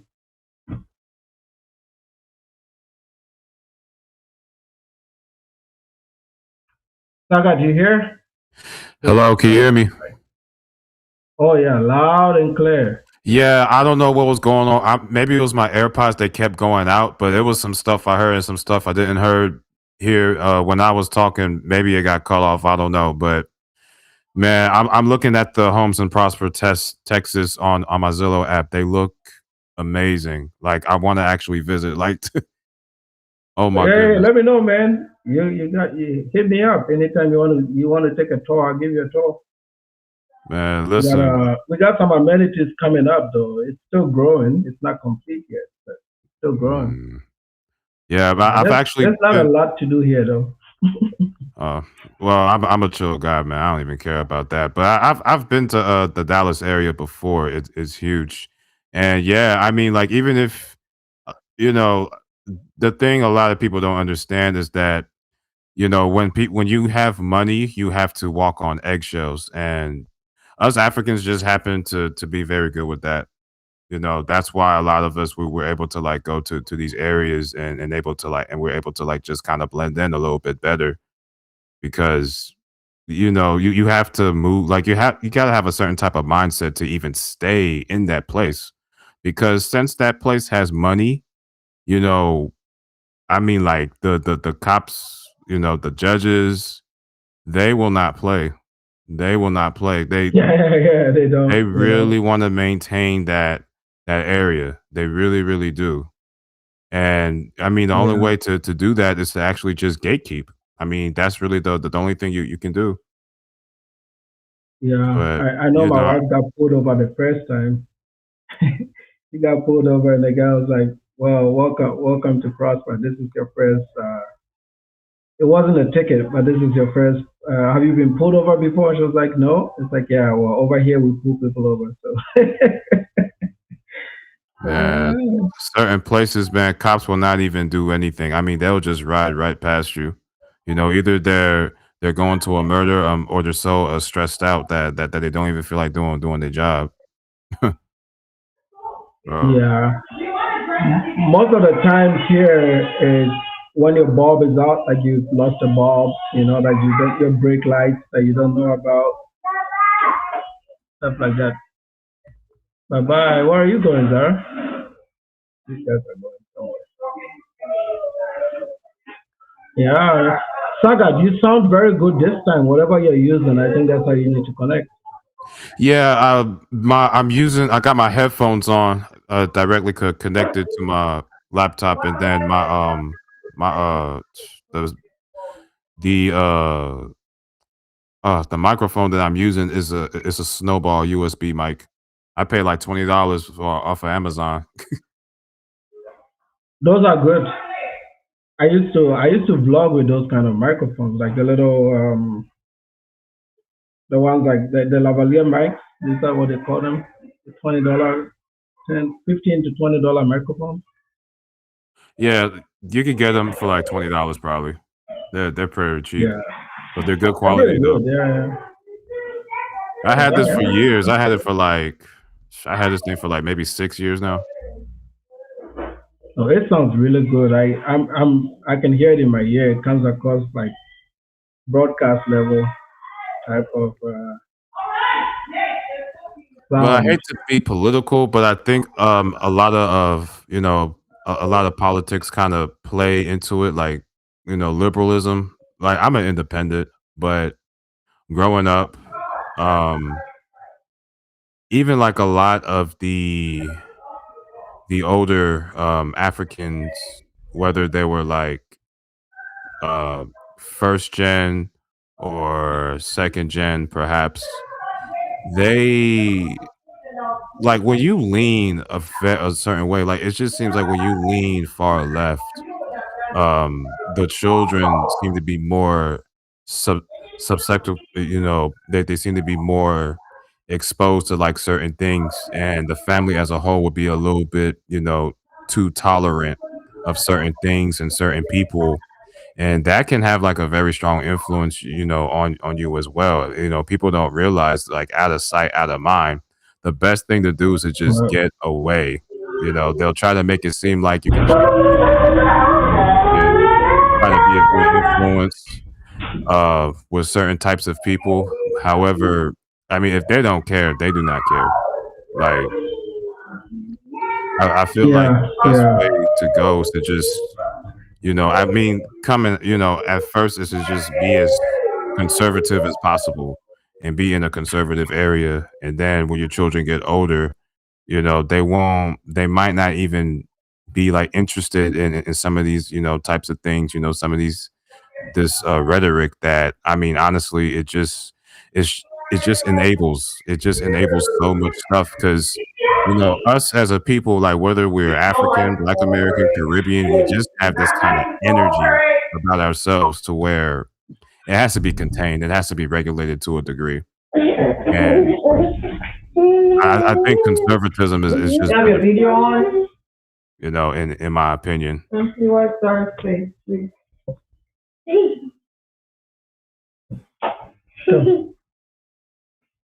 Go ahead. Yeah.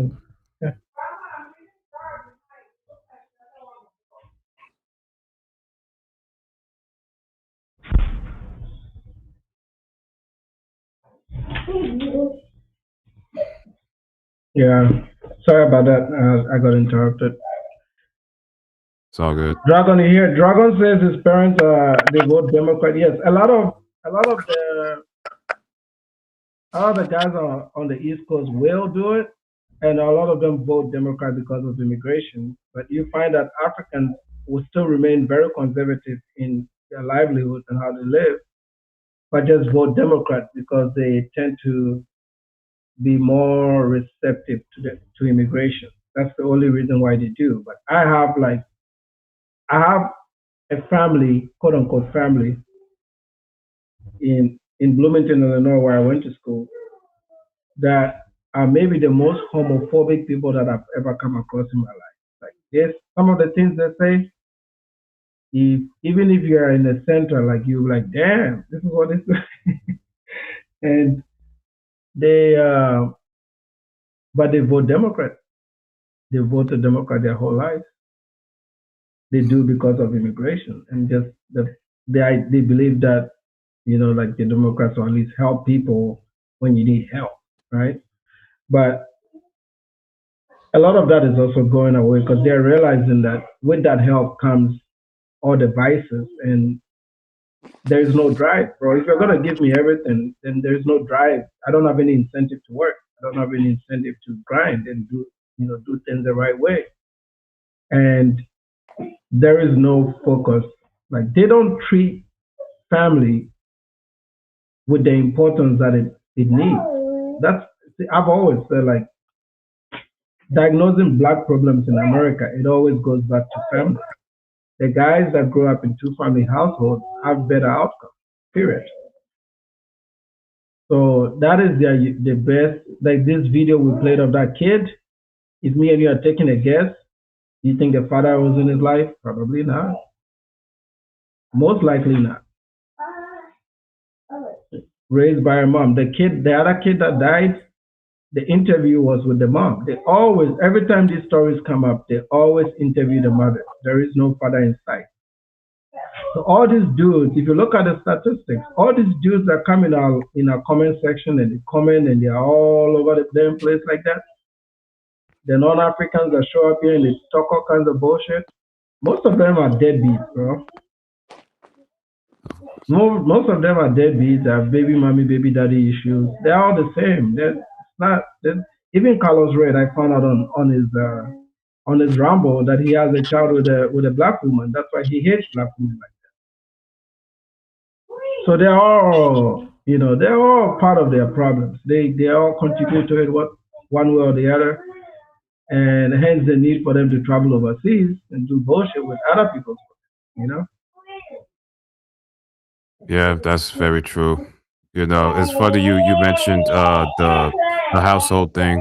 Like it's way too matriarchal. Like I can't even say it's matriarchy at this point. I want to say it's gynarchy, which is dominance by women. And when you're dominated by women, you also take on all of their mannerisms. And I mean, like, you're just overly emotional. Like, everything is just imposed. Not to say us men can't be like that. I'm not sexist at all. But I mean, there's a difference. Like, you need both. You have to have both. And men, like, we're just better at providing structure. We're just better at, like, staying calm and just keeping it together. This one guy I came across, I went to school with him, and he got like 4 kids, I think by a stripper. I'm not sure if those kids are even his. But the dude, last time I saw him was a wreck. I mean, I thought I was bad with alcohol. This guy, I hate talking about people, but man, I'm sure he got a record. But he grew up in a single baby household, and he was complaining about his father, being a bitch and this and that. And I'm just sitting here like, damn, like I don't know what to tell you. And don't get me wrong, like I'm sure he has some hardships, but it goes back to the culture. Like you gotta have a good culture about yourself. Like as an individual, even if you had some hardships, you still have to try to overcome them, because we all have the same opportunities. Even some people who got records, I mean, they could still learn a trade. They even got some programs that help felons. So a lot of these guys, like, they're not really trying that hard. They're really not. Like, you can look at them and tell. Even people who grew up in group homes, some of them become successful because they just tune everything out. They just lock in, and they just, I mean, yeah, man.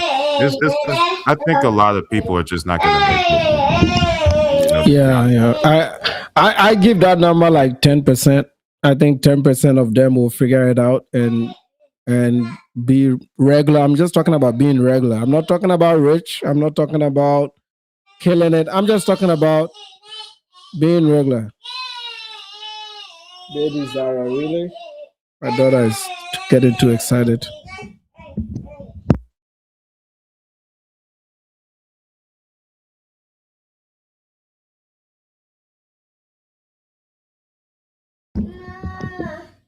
Yeah.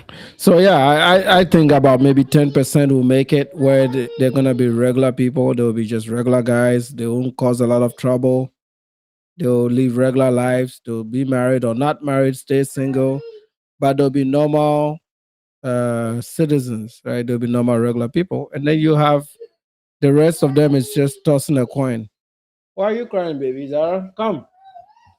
I didn't. Oh no, you can play. What happened? Oh, mommy.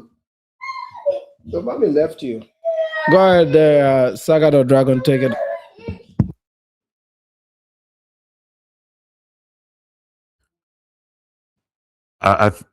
Yo, Dragon, you still here?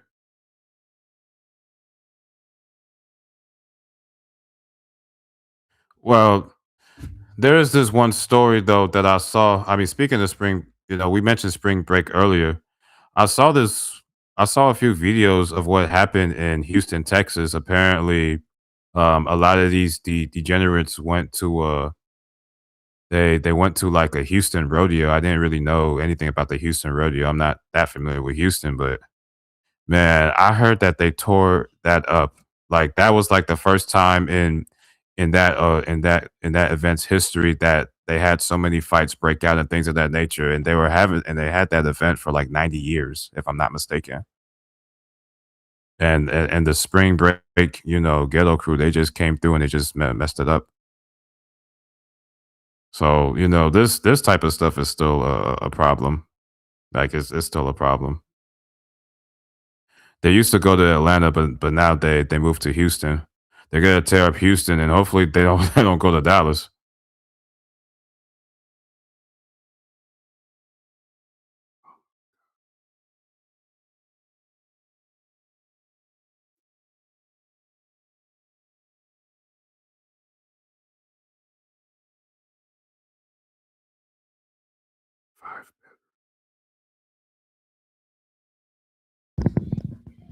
My daughter is torturing me here because she just found out that they left her behind. Oh man. Anyway, so I saw that story. I haven't watched it. I haven't figured out how to do this to add that to our scene, but I'm gonna give it a shot. Somebody said it's gonna be possible. Let's see. I'm gonna try this in real time, see if that works. And I will find a story. I saw it on X, but I thought it was one of those cruise, that those cruise ship bullshit that they do. I thought it was one of those stories, so I was like, I'm not gonna look at it. I was like, I'm not gonna look at it because there's some stories that when you look at, they screw up your day. I hear you. And I was like, is this gonna be one of those stories? I don't know, but I'm going to test this out in real time to see if it's gonna work for us. I don't know if we will be able to. So let's do this. Transform. I like fixing things on the fly like that. Fit to screen. Okay, so I have you guys here and then I have this. So now I have to figure out a way to. Okay, so this is us. It's going to be a messy screen for the time being, and then I'll clean it up. But for now, how about I remove my face? Media. Where am I? Image 2. And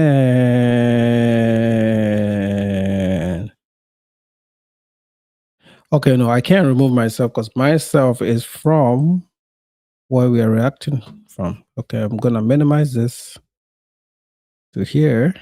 Perfect.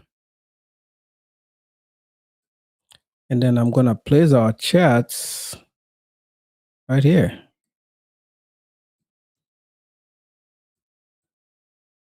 I'm obsessed with chats. I like to see chats on the screen.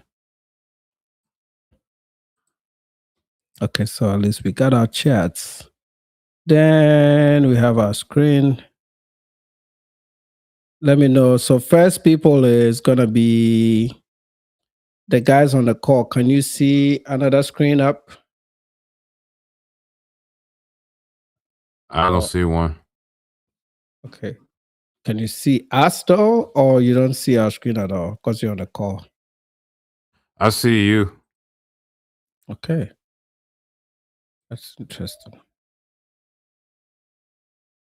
Do you see the chat? Let me see. You have to look on YouTube to see it though. Yeah. If you're not on YouTube, I you won't see see it. Okay, so if you're on YouTube, you're gonna see it. Filters here will give me the border. I like to put the border on it.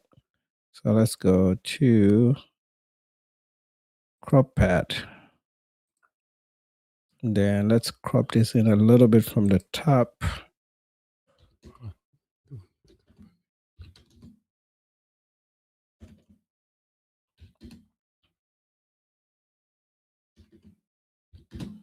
And then we're gonna go to We'll leave the rest alone.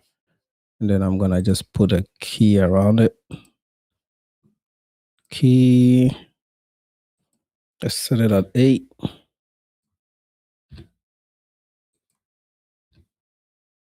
And border. Let's go with the basic border shader right here.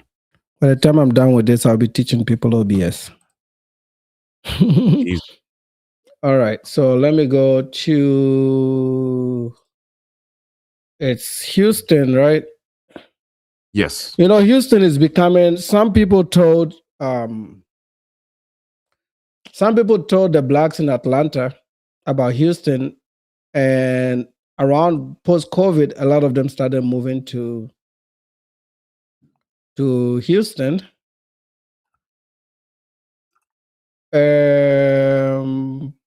Yeah, so a lot of them started moving to Houston, and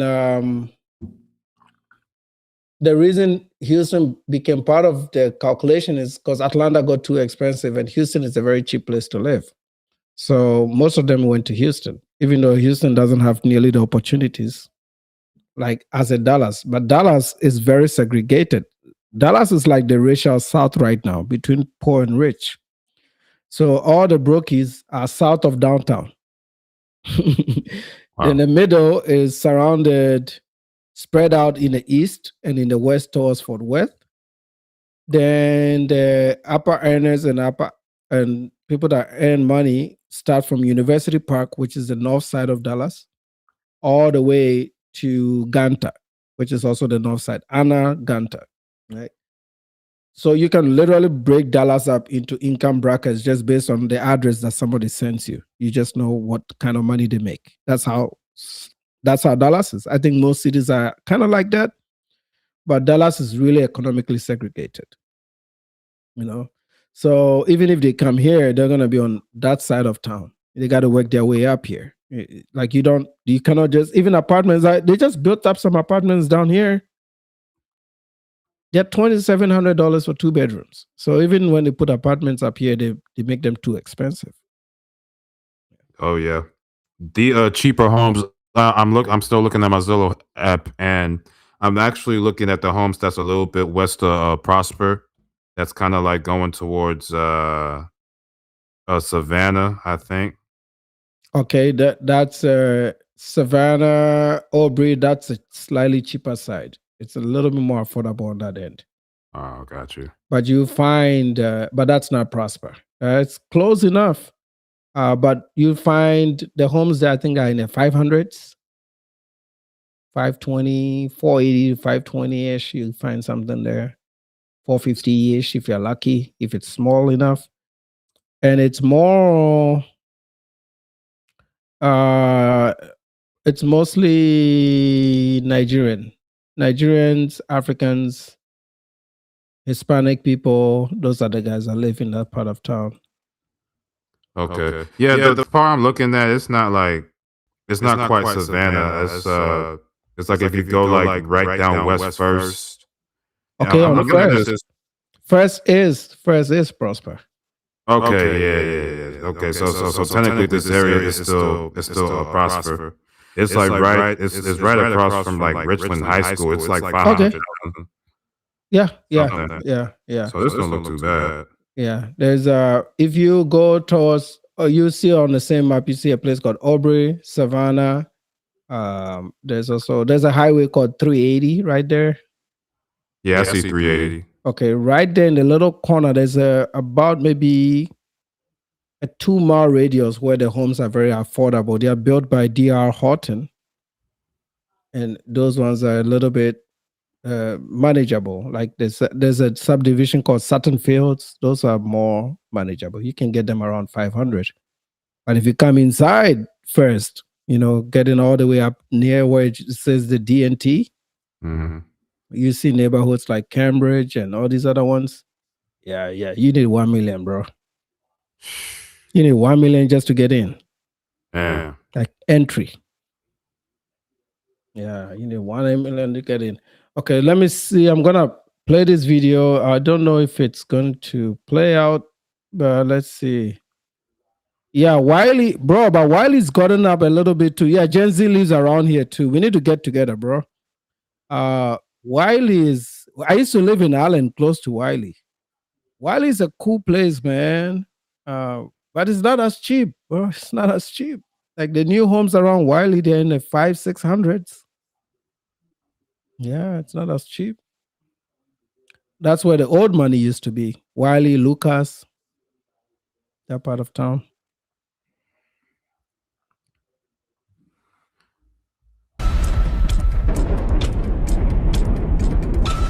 I'm looking at the YouTube tab again. I see the video. It's playing, right? Yeah, it's playing. Okay. Now the thing is, can I get it to blow up a little bit? Because I have it playing, but it looks tiny. Or I have to maybe make this bigger. I don't know. How about this? How about full screen? Entire full screen. Not the best, but we can see it. Let's Congratulations, black people. We've done it again. We have done it again. First, we got kicked out of Miami. For spring break, Miami said they don't want black people down there. Go ahead and find you somewhere else to go. So we did. Our people went to Houston. In the midst from making our way downtown, from hitting the club, getting finessed out there, getting in fights all down there, we found our way over at the Houston Rodeo. And we officially changed the rules there too, just like we did with the circus cruise. Congratulations, black people. We sure know how to ruin some things, don't we? Hey, what event y'all going to next time? Which town you gonna take over next? So you can walk around and show little kids your ass. Your stanky ass booty shorts. Which town are you going to so you can show the little boy the butterfly tattoo you got on your right, stinking ass, cum stain, booty cheek, bitch? Hey, Oh, this is a family.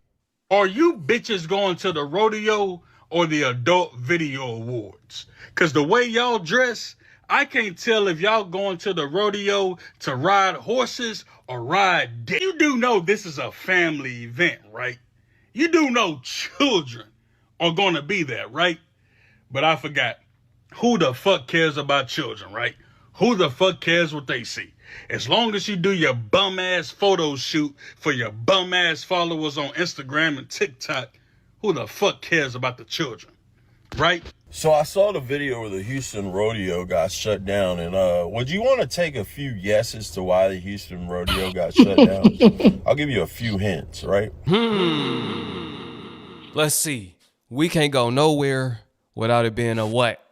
Fill in the blank, family. It starts with an F. Bro, what are you talking about, man? A fight. It's so sad when we do have an event and there's no fight. It's surprising. It's a talking point. People got to talk about it. It was so nice. Nobody fought or nothing. It's not actual cowboys and cowgirls. It's niggas. Niggas got the Houston Rodeo shut down. The Houston Rodeo was shut down super early yesterday because it was complete havoc. There was a lot of fights that were going on at the same time. People were throwing food or I don't know what. And because of the fights, it caused the crowds to just push on each other. So I'm not joking. Some people were saying that they thought they were going to pass away there because how intense the crowd was pushing against each other. Now, it was just fights though. There was a lot of rumors that people were unalived or something like that happened, but no, so far nobody has passed away. I think it was just injuries from fights, and a lot of people are calling for next year for there to be some rules, like if you're under 18. No, let's just be honest. The rules, no blacks.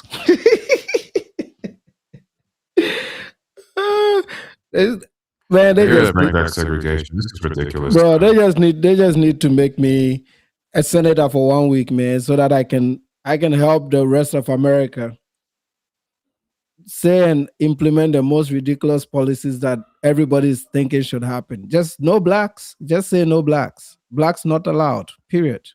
It won't offend me one bit. Because I don't go to the rodeo, right? Even if they say, if they specifically say black Americans not allowed to be had, how about hashtag FBA not allowed? Since they will be wearing a tattoo, right? Hashtag FBA not allowed. I think that's fine. What do you think? Man, something has to be done. This is ridiculous, bro. I don't know. These are the people that built America. He says you better not to come to forward to that bullshit. We have our own YNs over here, so these guys are a menace, man. Bro, this is only 13% of the population. Can you imagine if they were like 30%, 40%, 30%? They tear this country down. Why people better get their act together and keep their populations up, keep having babies, man, because their birth rates are down too. And that's, man, if they don't fix their birth rate issues in white America, we will have to rely on Latinos to save this country. Because you can't do anything with these people, man. Yeah, you can't. Yeah, I remember you saying that the Afro-Colombians were a lot more chill. Bro, they're the best. Like, I mean, them and the Ecuadorians are very close. Like, it's hard to pick which is which, but blacks in Colombia, especially on the Atlantic coast, the Atlantic blacks in Colombia, some of the best human beings on the planet, bro. The best. And if you go to And from my Palenque, understanding, they don't even have as much money. no, they don't. But they'll give you everything they have. You go to any of the homes. The last time I went there, one of the families, I hate to say it this way, one of the ladies actually I've been told has cancer, so I have to visit her next time I go to Palenque. I might be going next month before I go to Africa. So in Palenque, when I went there, they gave me some yuca, cassava, right? They gave me some cassava and some greens, and it just tasted like the ones at home, man. It's like potato greens in Liberia, bro. Like similar food. So you could even tell that these were your people. You know what I mean? Like you could feel it. In America, you won't feel it. Yeah, you won't feel it. Yeah, the Afro-Colombians are one of the best. The music, their culture. I just got a notification. One of my guys sent me a poster, right? I mean, just to give you, I've lived here for 20 years. I have maybe one or two guys in North Dakota that I worked with at Halliburton that have my number that are Black Americans, but I don't really have friends in that community like that, bro. But in Colombia, I have nonstop. Like the people I chat with the most outside of Africans is Colombians. Like my WhatsApp chat is full of KF and Colombians. It's a bunch of Colombians. Where's Martin? Oh, one of my friends just sent me he's just sent me an invitation. Yeah, this is it right here. It's like a rodeo. Similar thing. Yeah, I hope you can. I don't know if you can see it on my frame. I'm showing it on. It'll be on YouTube. You can. Yeah, I can see it. Yep, that's the one in Palenque. He just sent me an invitation to go to it. We're just chatting yesterday.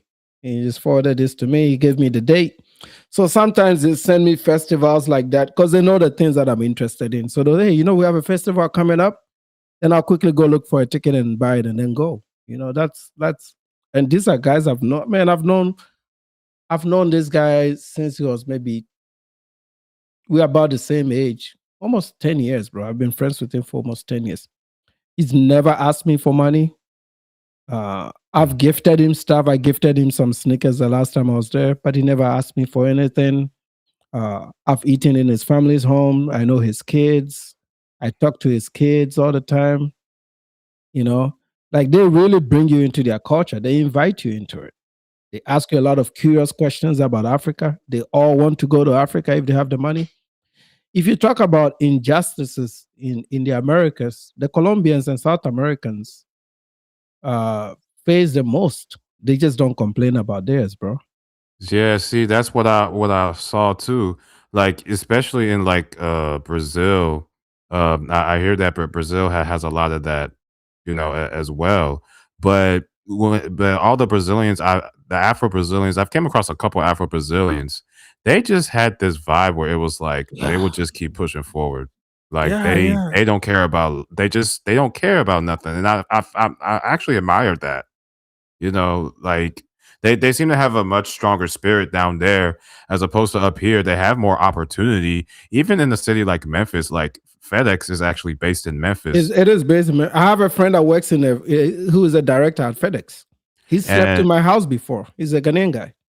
yep, and man, that city also has some. Like, I'm not saying it's perfect, but for what it has, it shouldn't be as dangerous as it is. You know, same thing with Houston.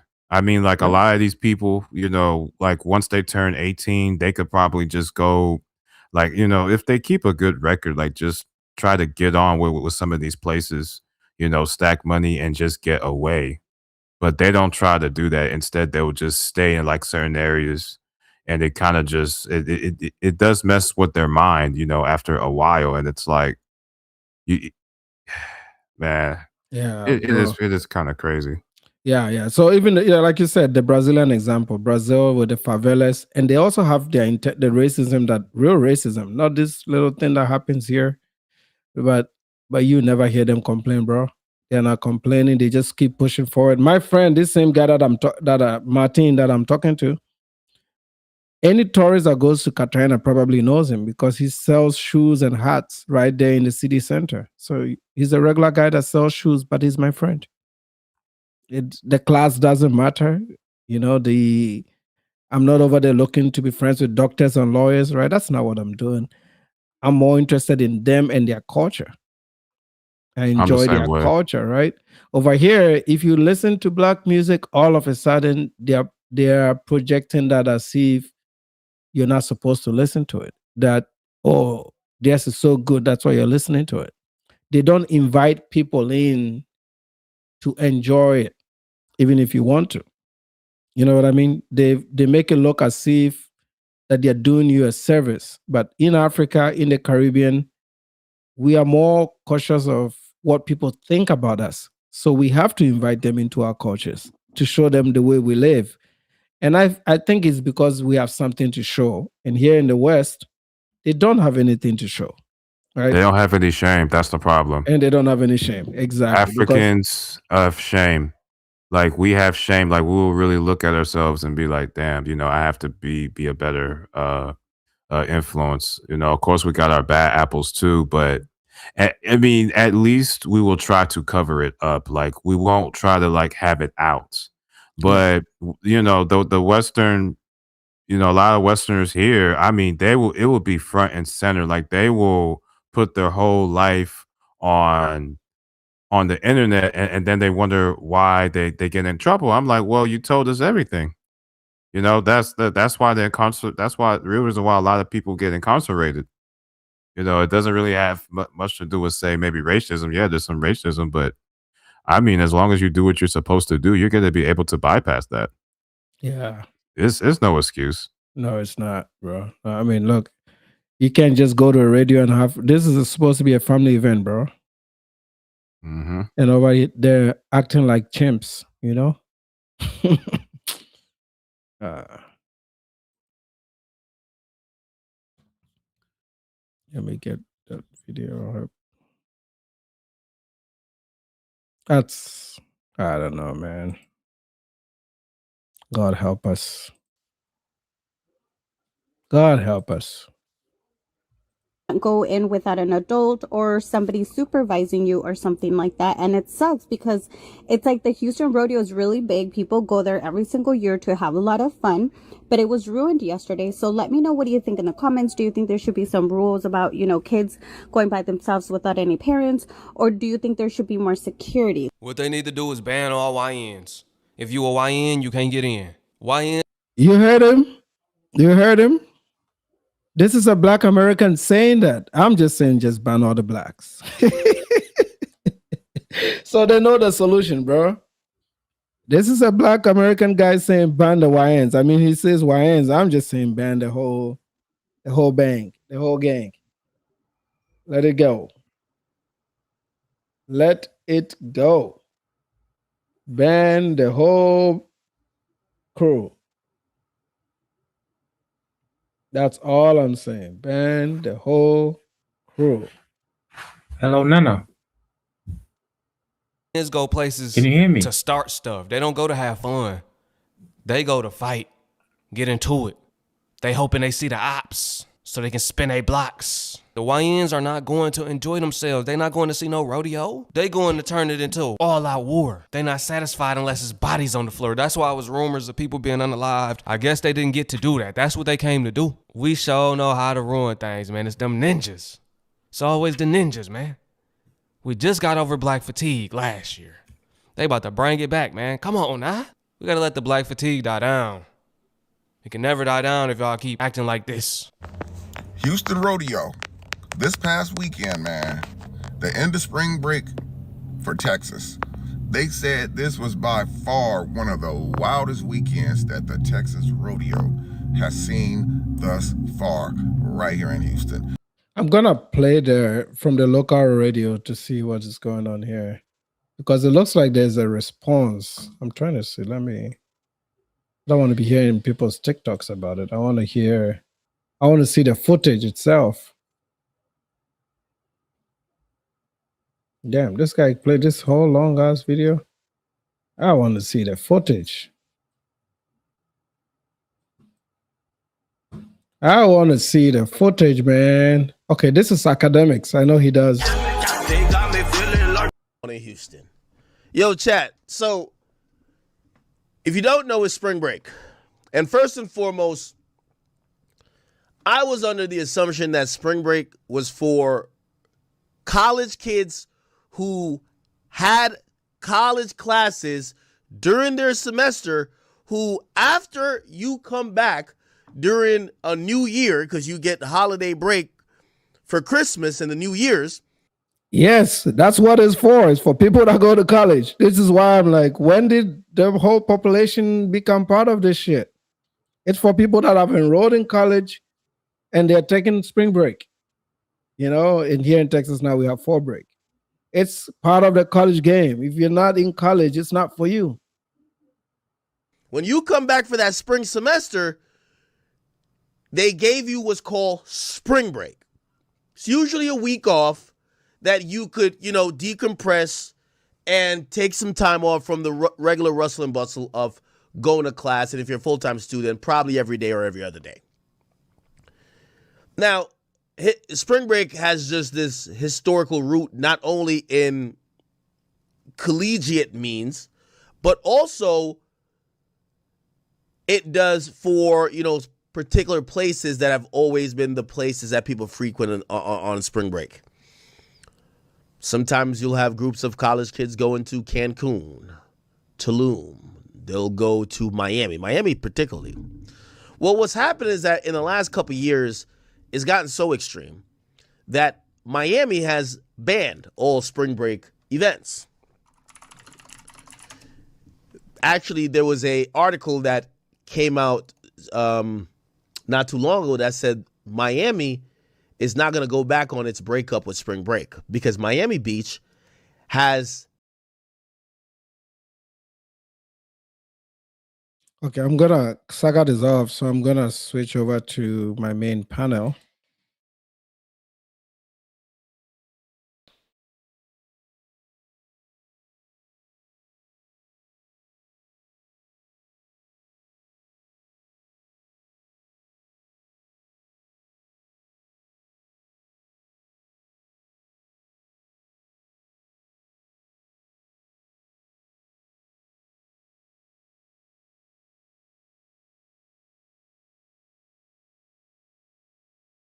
Spring break is usually it's usually in March, okay? And for each college, it could be a different week in March. So essentially, the entire March for spring break locations or the places that people go to on spring break, it's like a whole lit month, right? Because you have some colleges getting out on this week, some colleges getting on that week, people planning their trips. Miami Beach, they notoriously, after it turned into just an uncontrollable mess, that led with a bunch of violence, eventually with some shootings. They made rules to make sure people did not pop up back to spring break. Okay?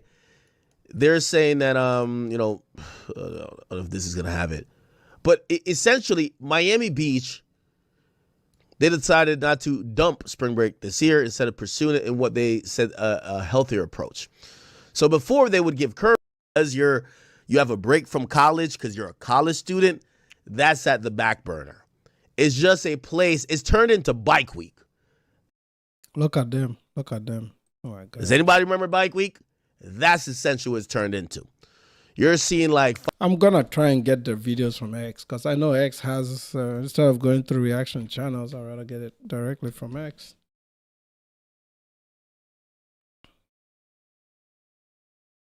All right, so Houston Rodeo. I'm sure it's part of the trending news. Definitely is. Let's see what this YN's got.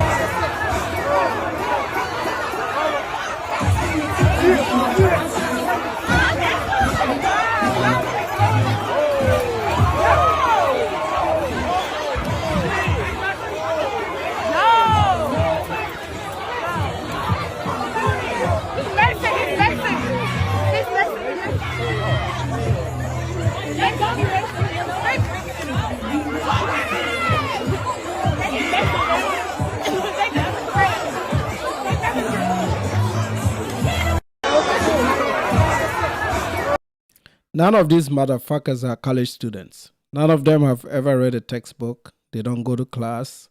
They don't have anything going on with their lives. They go to somebody's house, whoever did this party in Houston, probably rented a house or an Airbnb, which is what they always do. Because nobody that has been able to build such a house and that comes with a pool will bring these ninjas to their home to tear it up. Will bring this demographic to their home to tear it up. And if you look, a lot of these guys on YouTube, you see how they like to kind of hide the group that is doing this. The previous guy that we played is talking about YNs. These are not YNs. These are grown men and women. So their women are doing it. Their men are doing it. Think about this more logically. If Tariq Nasheed is watching or listening, these are the things they need to fix. Okay? You can't be talking about no Africans when you got this shit of a culture that you have to address. You got you got to get these people to get their heads right. Get married, raise children, instill some discipline in their kids. How are you going to get there? These are feel-good people. This is something that makes them feel good. They go in there, smoke, fuck, drink, party, dance, and they're happy. Dopamine high, dopamine up. And they call it, oh, man, we had such a good time, man. Ninja, yeah, we had a good time, man. You know what it do, man. And, oh, yeah, we are the culture, man. Man, fuck that. Get the fuck out of here, man. Get the fuck out of here with that shit. This is 2026, and this is how these blacks, these Western blacks, this is how they're building America. This is how they're living their lives.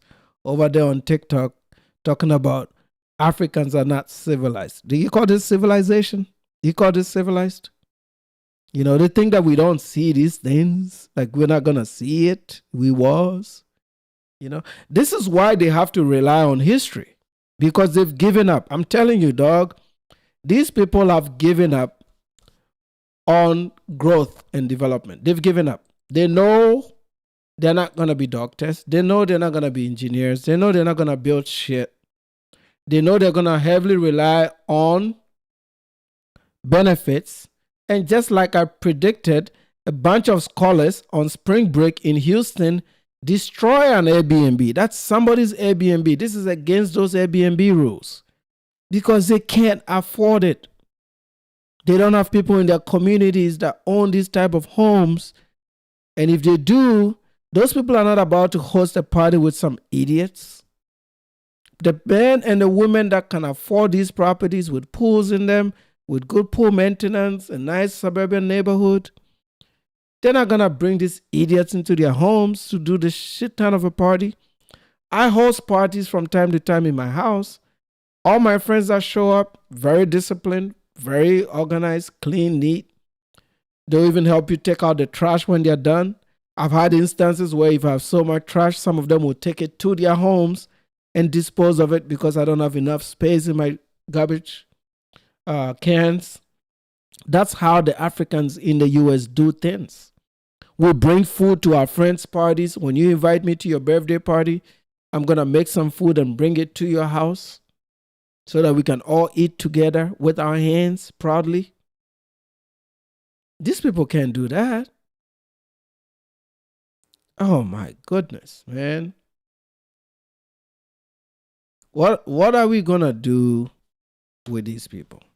Nothing. Like I said it the other day, I said, this is not a community that anybody should be envious of, that anybody should be,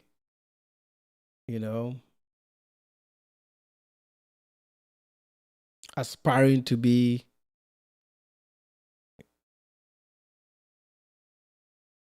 Look at what they're doing. I mean, look at this, bro. Tearing up cities. I don't like these people, man. I can't stand them. I cannot stand these people. I don't like them. I'm sorry, fellas. I'm sorry. I don't like these people. I don't like them. I don't like them. I don't like these people. What a disgrace to what it means to be black. And I'm somebody that is very, I don't want to use the word pro-black, but I've always connected to black people globally, I love Africans. I love Africans of all tribes. I love Africans of all countries, from Somalia to Eswatini to Kenya to, I'll take up any African party. I'll go to any African country. I'll break bread with any human of the African soil. I love African people, man. I love African people of all places. Nigeria, Togo, French speaking, Portuguese speaking, love them to death. I'll do anything for any African man, woman, all day, every day. I'll give them a place to sleep. I'll help them out in times of tragedy. I'll help them out with opportunity. If there's training that I can offer them for free, I'll do it for them. I will serve Africans all over the world wherever I find them.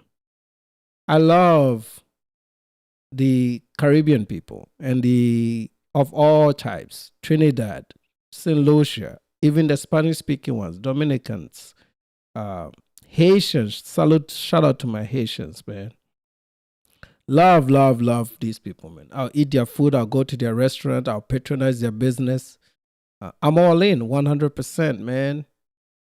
And then when I go down south to Latin America, the Brazilians, I even love the poorest of them, the guys in the favelas, the guys in the barrios in Colombia.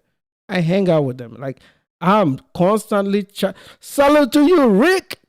I'm constantly chatting with, Afro-Colombians. I'm telling you, man, KF and a few guys. Outside of that, for the most part, the guys that I chat with a lot on my WhatsApp is usually Afro-Colombians. I'm literally one of them sent me a prank channel on Facebook yesterday. And I laughed for 1 hour straight. And the reason they sent it to me is the guy that does the pranks, he lives in Cartagena. So it was kind of Cartagena humor. And as somebody that lived in Cartagena, I just understand Colombian humor.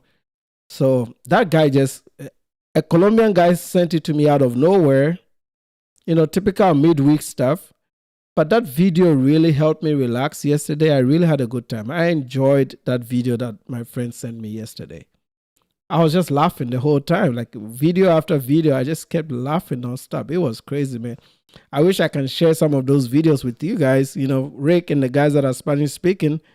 That you got to check out that brother, man. That was some funny set of skits that they've been making. You don't even need to understand Espanol to know how funny those videos were. It made my day. So there's no doubt, nobody's ever going to question my love for black people globally. But I have a problem with these guys. What really started my apprehension towards them is the recognition that there's so much opportunity here, and they make excuses. That was the first thing that really ticked me off. I was like, what the fuck are these people doing, man? Can't you wake up? Like, you need people to like literally put pepper spray in your eyes, wash it off for you to understand that this is time to go. It's go time. You know, and then there are misunderstanding of white supremacy. If you believe white people are superior to you, then that means you don't have to try. That is an indication that you don't have to try. Because if I say, hey, white people are superior and it hinders my growth, then I don't have to do anything. It's an admission that, okay, it's white supremacy. I don't need to do anything. So you find that even big creators and big commentators and people with big following are pushing that narrative, and people that don't even understand what it means are pushing it and pushing it. And just the ability to spend so much time on bullshit, like it got me to a point where I'm like, a lot of these things, I feel like they've wronged me. They've sinned against me. And the sin here is that these people have failed to recognize that they are living in a country of enormous opportunity, that it doesn't matter where you come from or what your background is. You can turn shit around within 12 months. That's how quickly you can turn your life around in this place. You can just wake up tomorrow and walk up to a job and go to a 7-Eleven and start being a teller or whatever they call them nowadays, and get a job and be a customer service agent, and be a call center agent. You can just do something to get money. Whereas in Latin America, the Afro-Colombians have to, some of them start businesses with $100. My friend Martin, if you go to Cartagena, please ask for him. He's going to sell you a beautiful hat. The hats that I wear, it's to support his business. You know, sometimes I send him nice clothes and shoes and stuff. Beautiful ones, not used stuff, like real nice stuff that I'll buy and gift him, you know. And I have people like that. And I look at how they have nothing, and they've been able to, with the very limited resources of those countries, they're able to kind of push through every day and go through life every day. But yet, finances aside, at heart, they are good people. They have their happy moment. You should see these palenqueros when they leave work in Cartagena and they go to the barrios and they are sitting together and eating together and chopping it up and joking and teasing each other. Beautiful to watch. You can't see that in this black community. In this black community, all you see is danger, anger, threats, bullshit, loud, talking nonstop nonsense that shit don't make sense. Just literally humans that are existing with no structure. Okay. Hence, I think this is why the Nigerians came up with that derogatory term, which is like a feral cat with somebody that really has no home. And not to say that they don't have a home to live in. If you don't have a home, it means you don't have structure. So there is some justification for those terms, even though I don't use it. I don't like to use names and derogatory terms, but it comes with some type of understanding that these people are overwhelmingly a problem. You might have one or two of them break out and one or two of them be reasonable. And in the past, on the other channel and stuff, I was always open to hearing their side of the story. Now I don't want to hear it.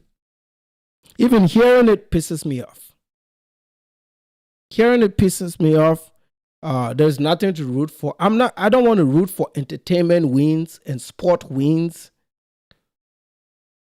You know, I'm not going to root for entertainment wins and sports wins. I'm tired of that shit. Give me some engineers, bro. And if you can't give me that, just give me a bunch of well-behaved kids. That's all I'm asking for. If you want me in your corner, give me a bunch of well-behaved kids. The things that are easy to do. These are easy to do. Raising well-behaved kids. I'm not asking you to go to a college and then a 4-year degree. I'm asking you to give me a bunch of well-behaved kids. Can you give it to me? I'm asking you to give me modestly dressed women, men that don't sag their pants, men that don't sing music that is violent and threatening to other men and women, Men that don't tear up cities and communities, shooting up, threatening, making things so difficult people to go about and exist. Can you give me that? If you can't give me that, in my eyes, you are not humans. You are animals. Because humans are supposed to give me that. This is why, like I said, I don't like them. I don't like them. I don't give a fuck. I do not like them. So yeah, OSHAY, you're right. I'll sit here and shit on your people all I want because I don't like them. They've given me a reason not to. Now, is it a permanent thing? No, it's not. But until they stop disgracing the entire black coalition of black people globally, and they do shit like this, I don't like them. And this is not systemic. This is them. This is what they do. This is what they do. Today is Houston. Tomorrow is Memphis. Every city in America, every corner. Right now, I'm sure about this weekend, Baltimore will be hot. Chicago will be hot. Something, I don't know if it's in the water, whatever the fuck is going on with these people, but I have not seen anything like this. Look at this nonsense, bro. Look at this nonsense. People having sex in a car. People having sex in a car in Houston.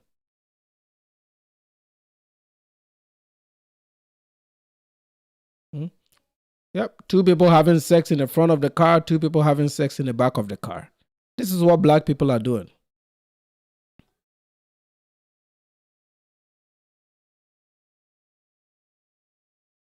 Look at them. Look at them.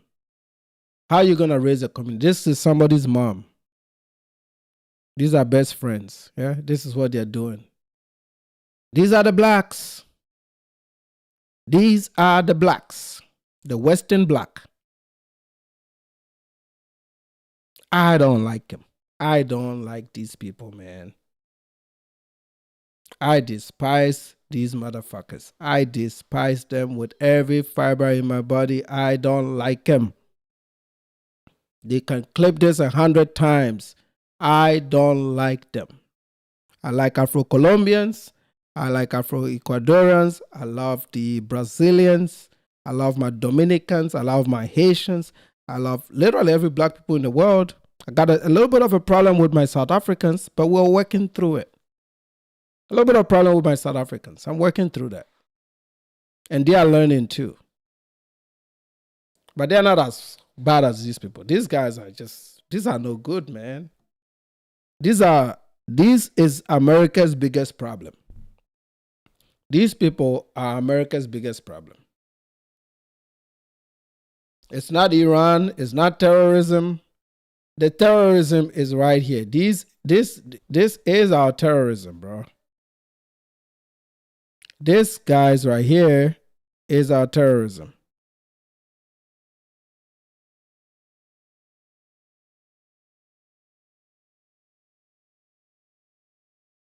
What a mess, bro. And this is a lot of people. So can you imagine how much work these people have to do? Okay. They got one guy beat a Kenyan in a marathon and they did long live streams about it. You think they're going to do live streams about this shit? No, they can't. They cannot do live streams about this shit. Because they're trying to project to Africans and Caribbeans something that isn't. This is who you are. All that little bullshit, it's only like maybe less than 1% of your population is normal. Less than 1% of your population does normal things. Like have regular jobs, go to work, have a family, pay their taxes, don't have criminal records, and live regular lives. It's less than 1% of your population does that. The rest is these. The vast majority is these. So don't go and pick one example in Africa and say, oh, they are tribalists, they are this. You just pick one example. As if this is a daily. This is a problem. This is what your people are doing. Okay? You think if these people run this show, we'll be going to space? The audacity to talk about we built America. Get the fuck out of here. That is the most disrespectful thing that black people ever say in America. That's one of the things I don't like about them. All these guys that you think they are space, they are going to space, they are space bound, or you think they are flying the jets that are going around bombing Iran and operating those ships and protecting the U.S.? No. These people just exist, man.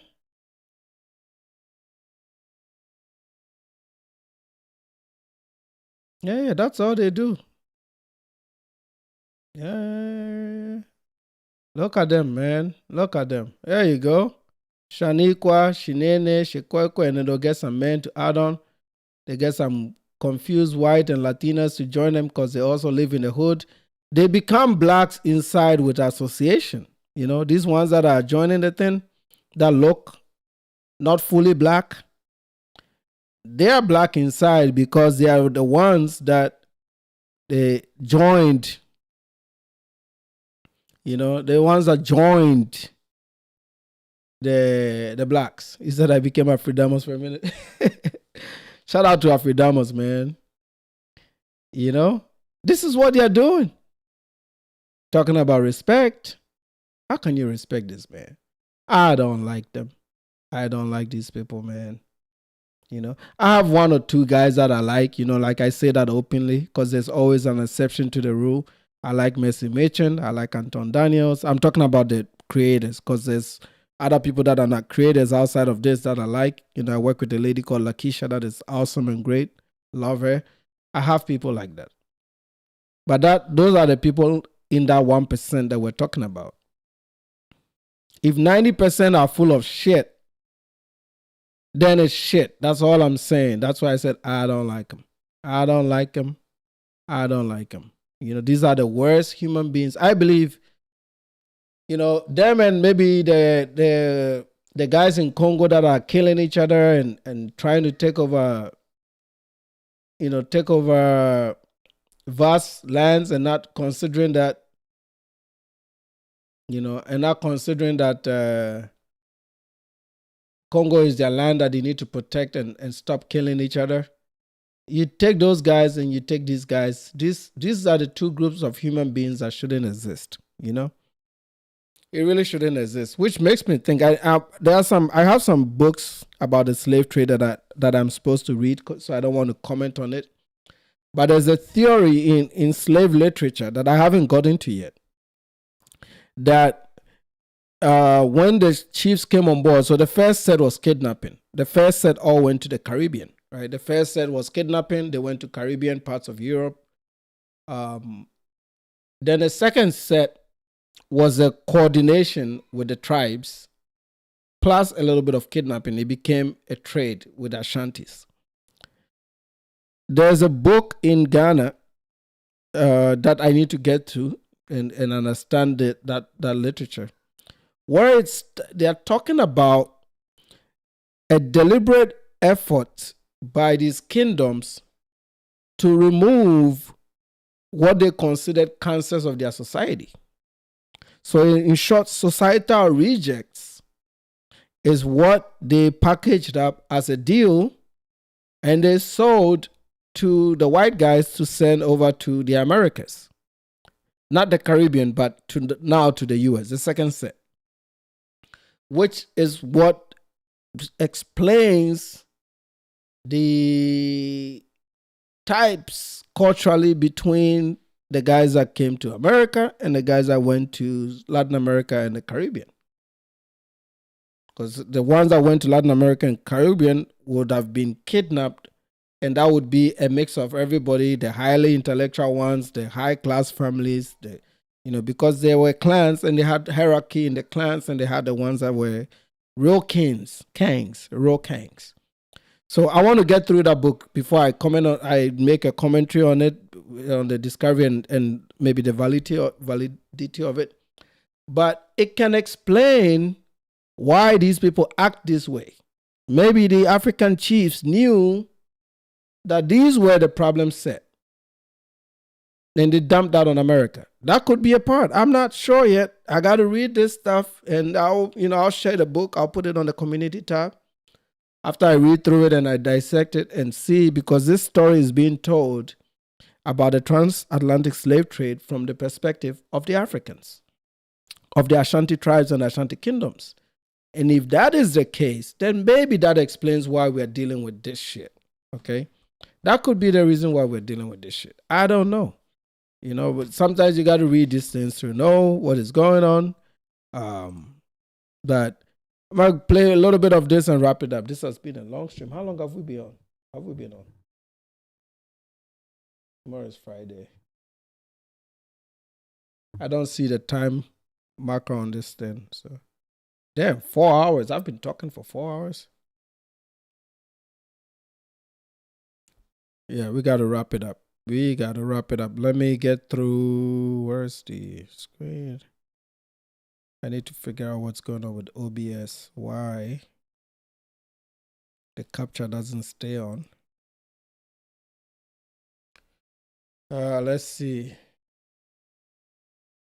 But yeah, this is what the blacks are doing in Houston, bro.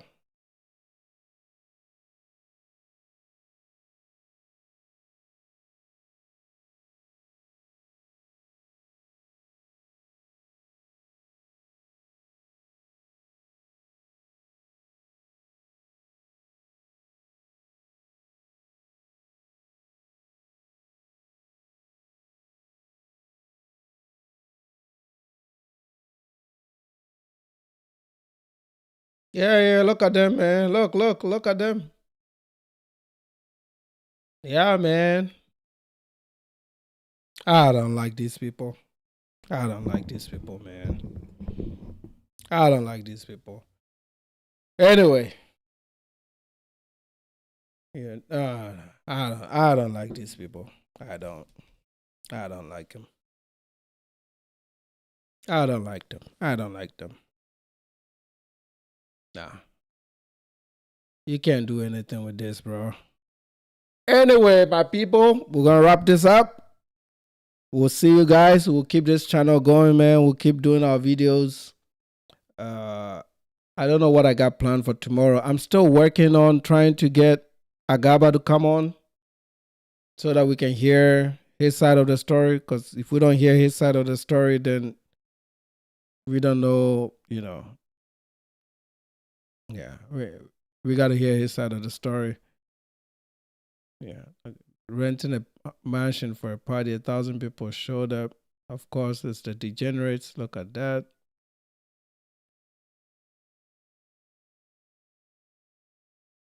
This is sad, man. How can you build a society like this? How can you build a society like this, man? All right, we'll wrap this up. See you guys.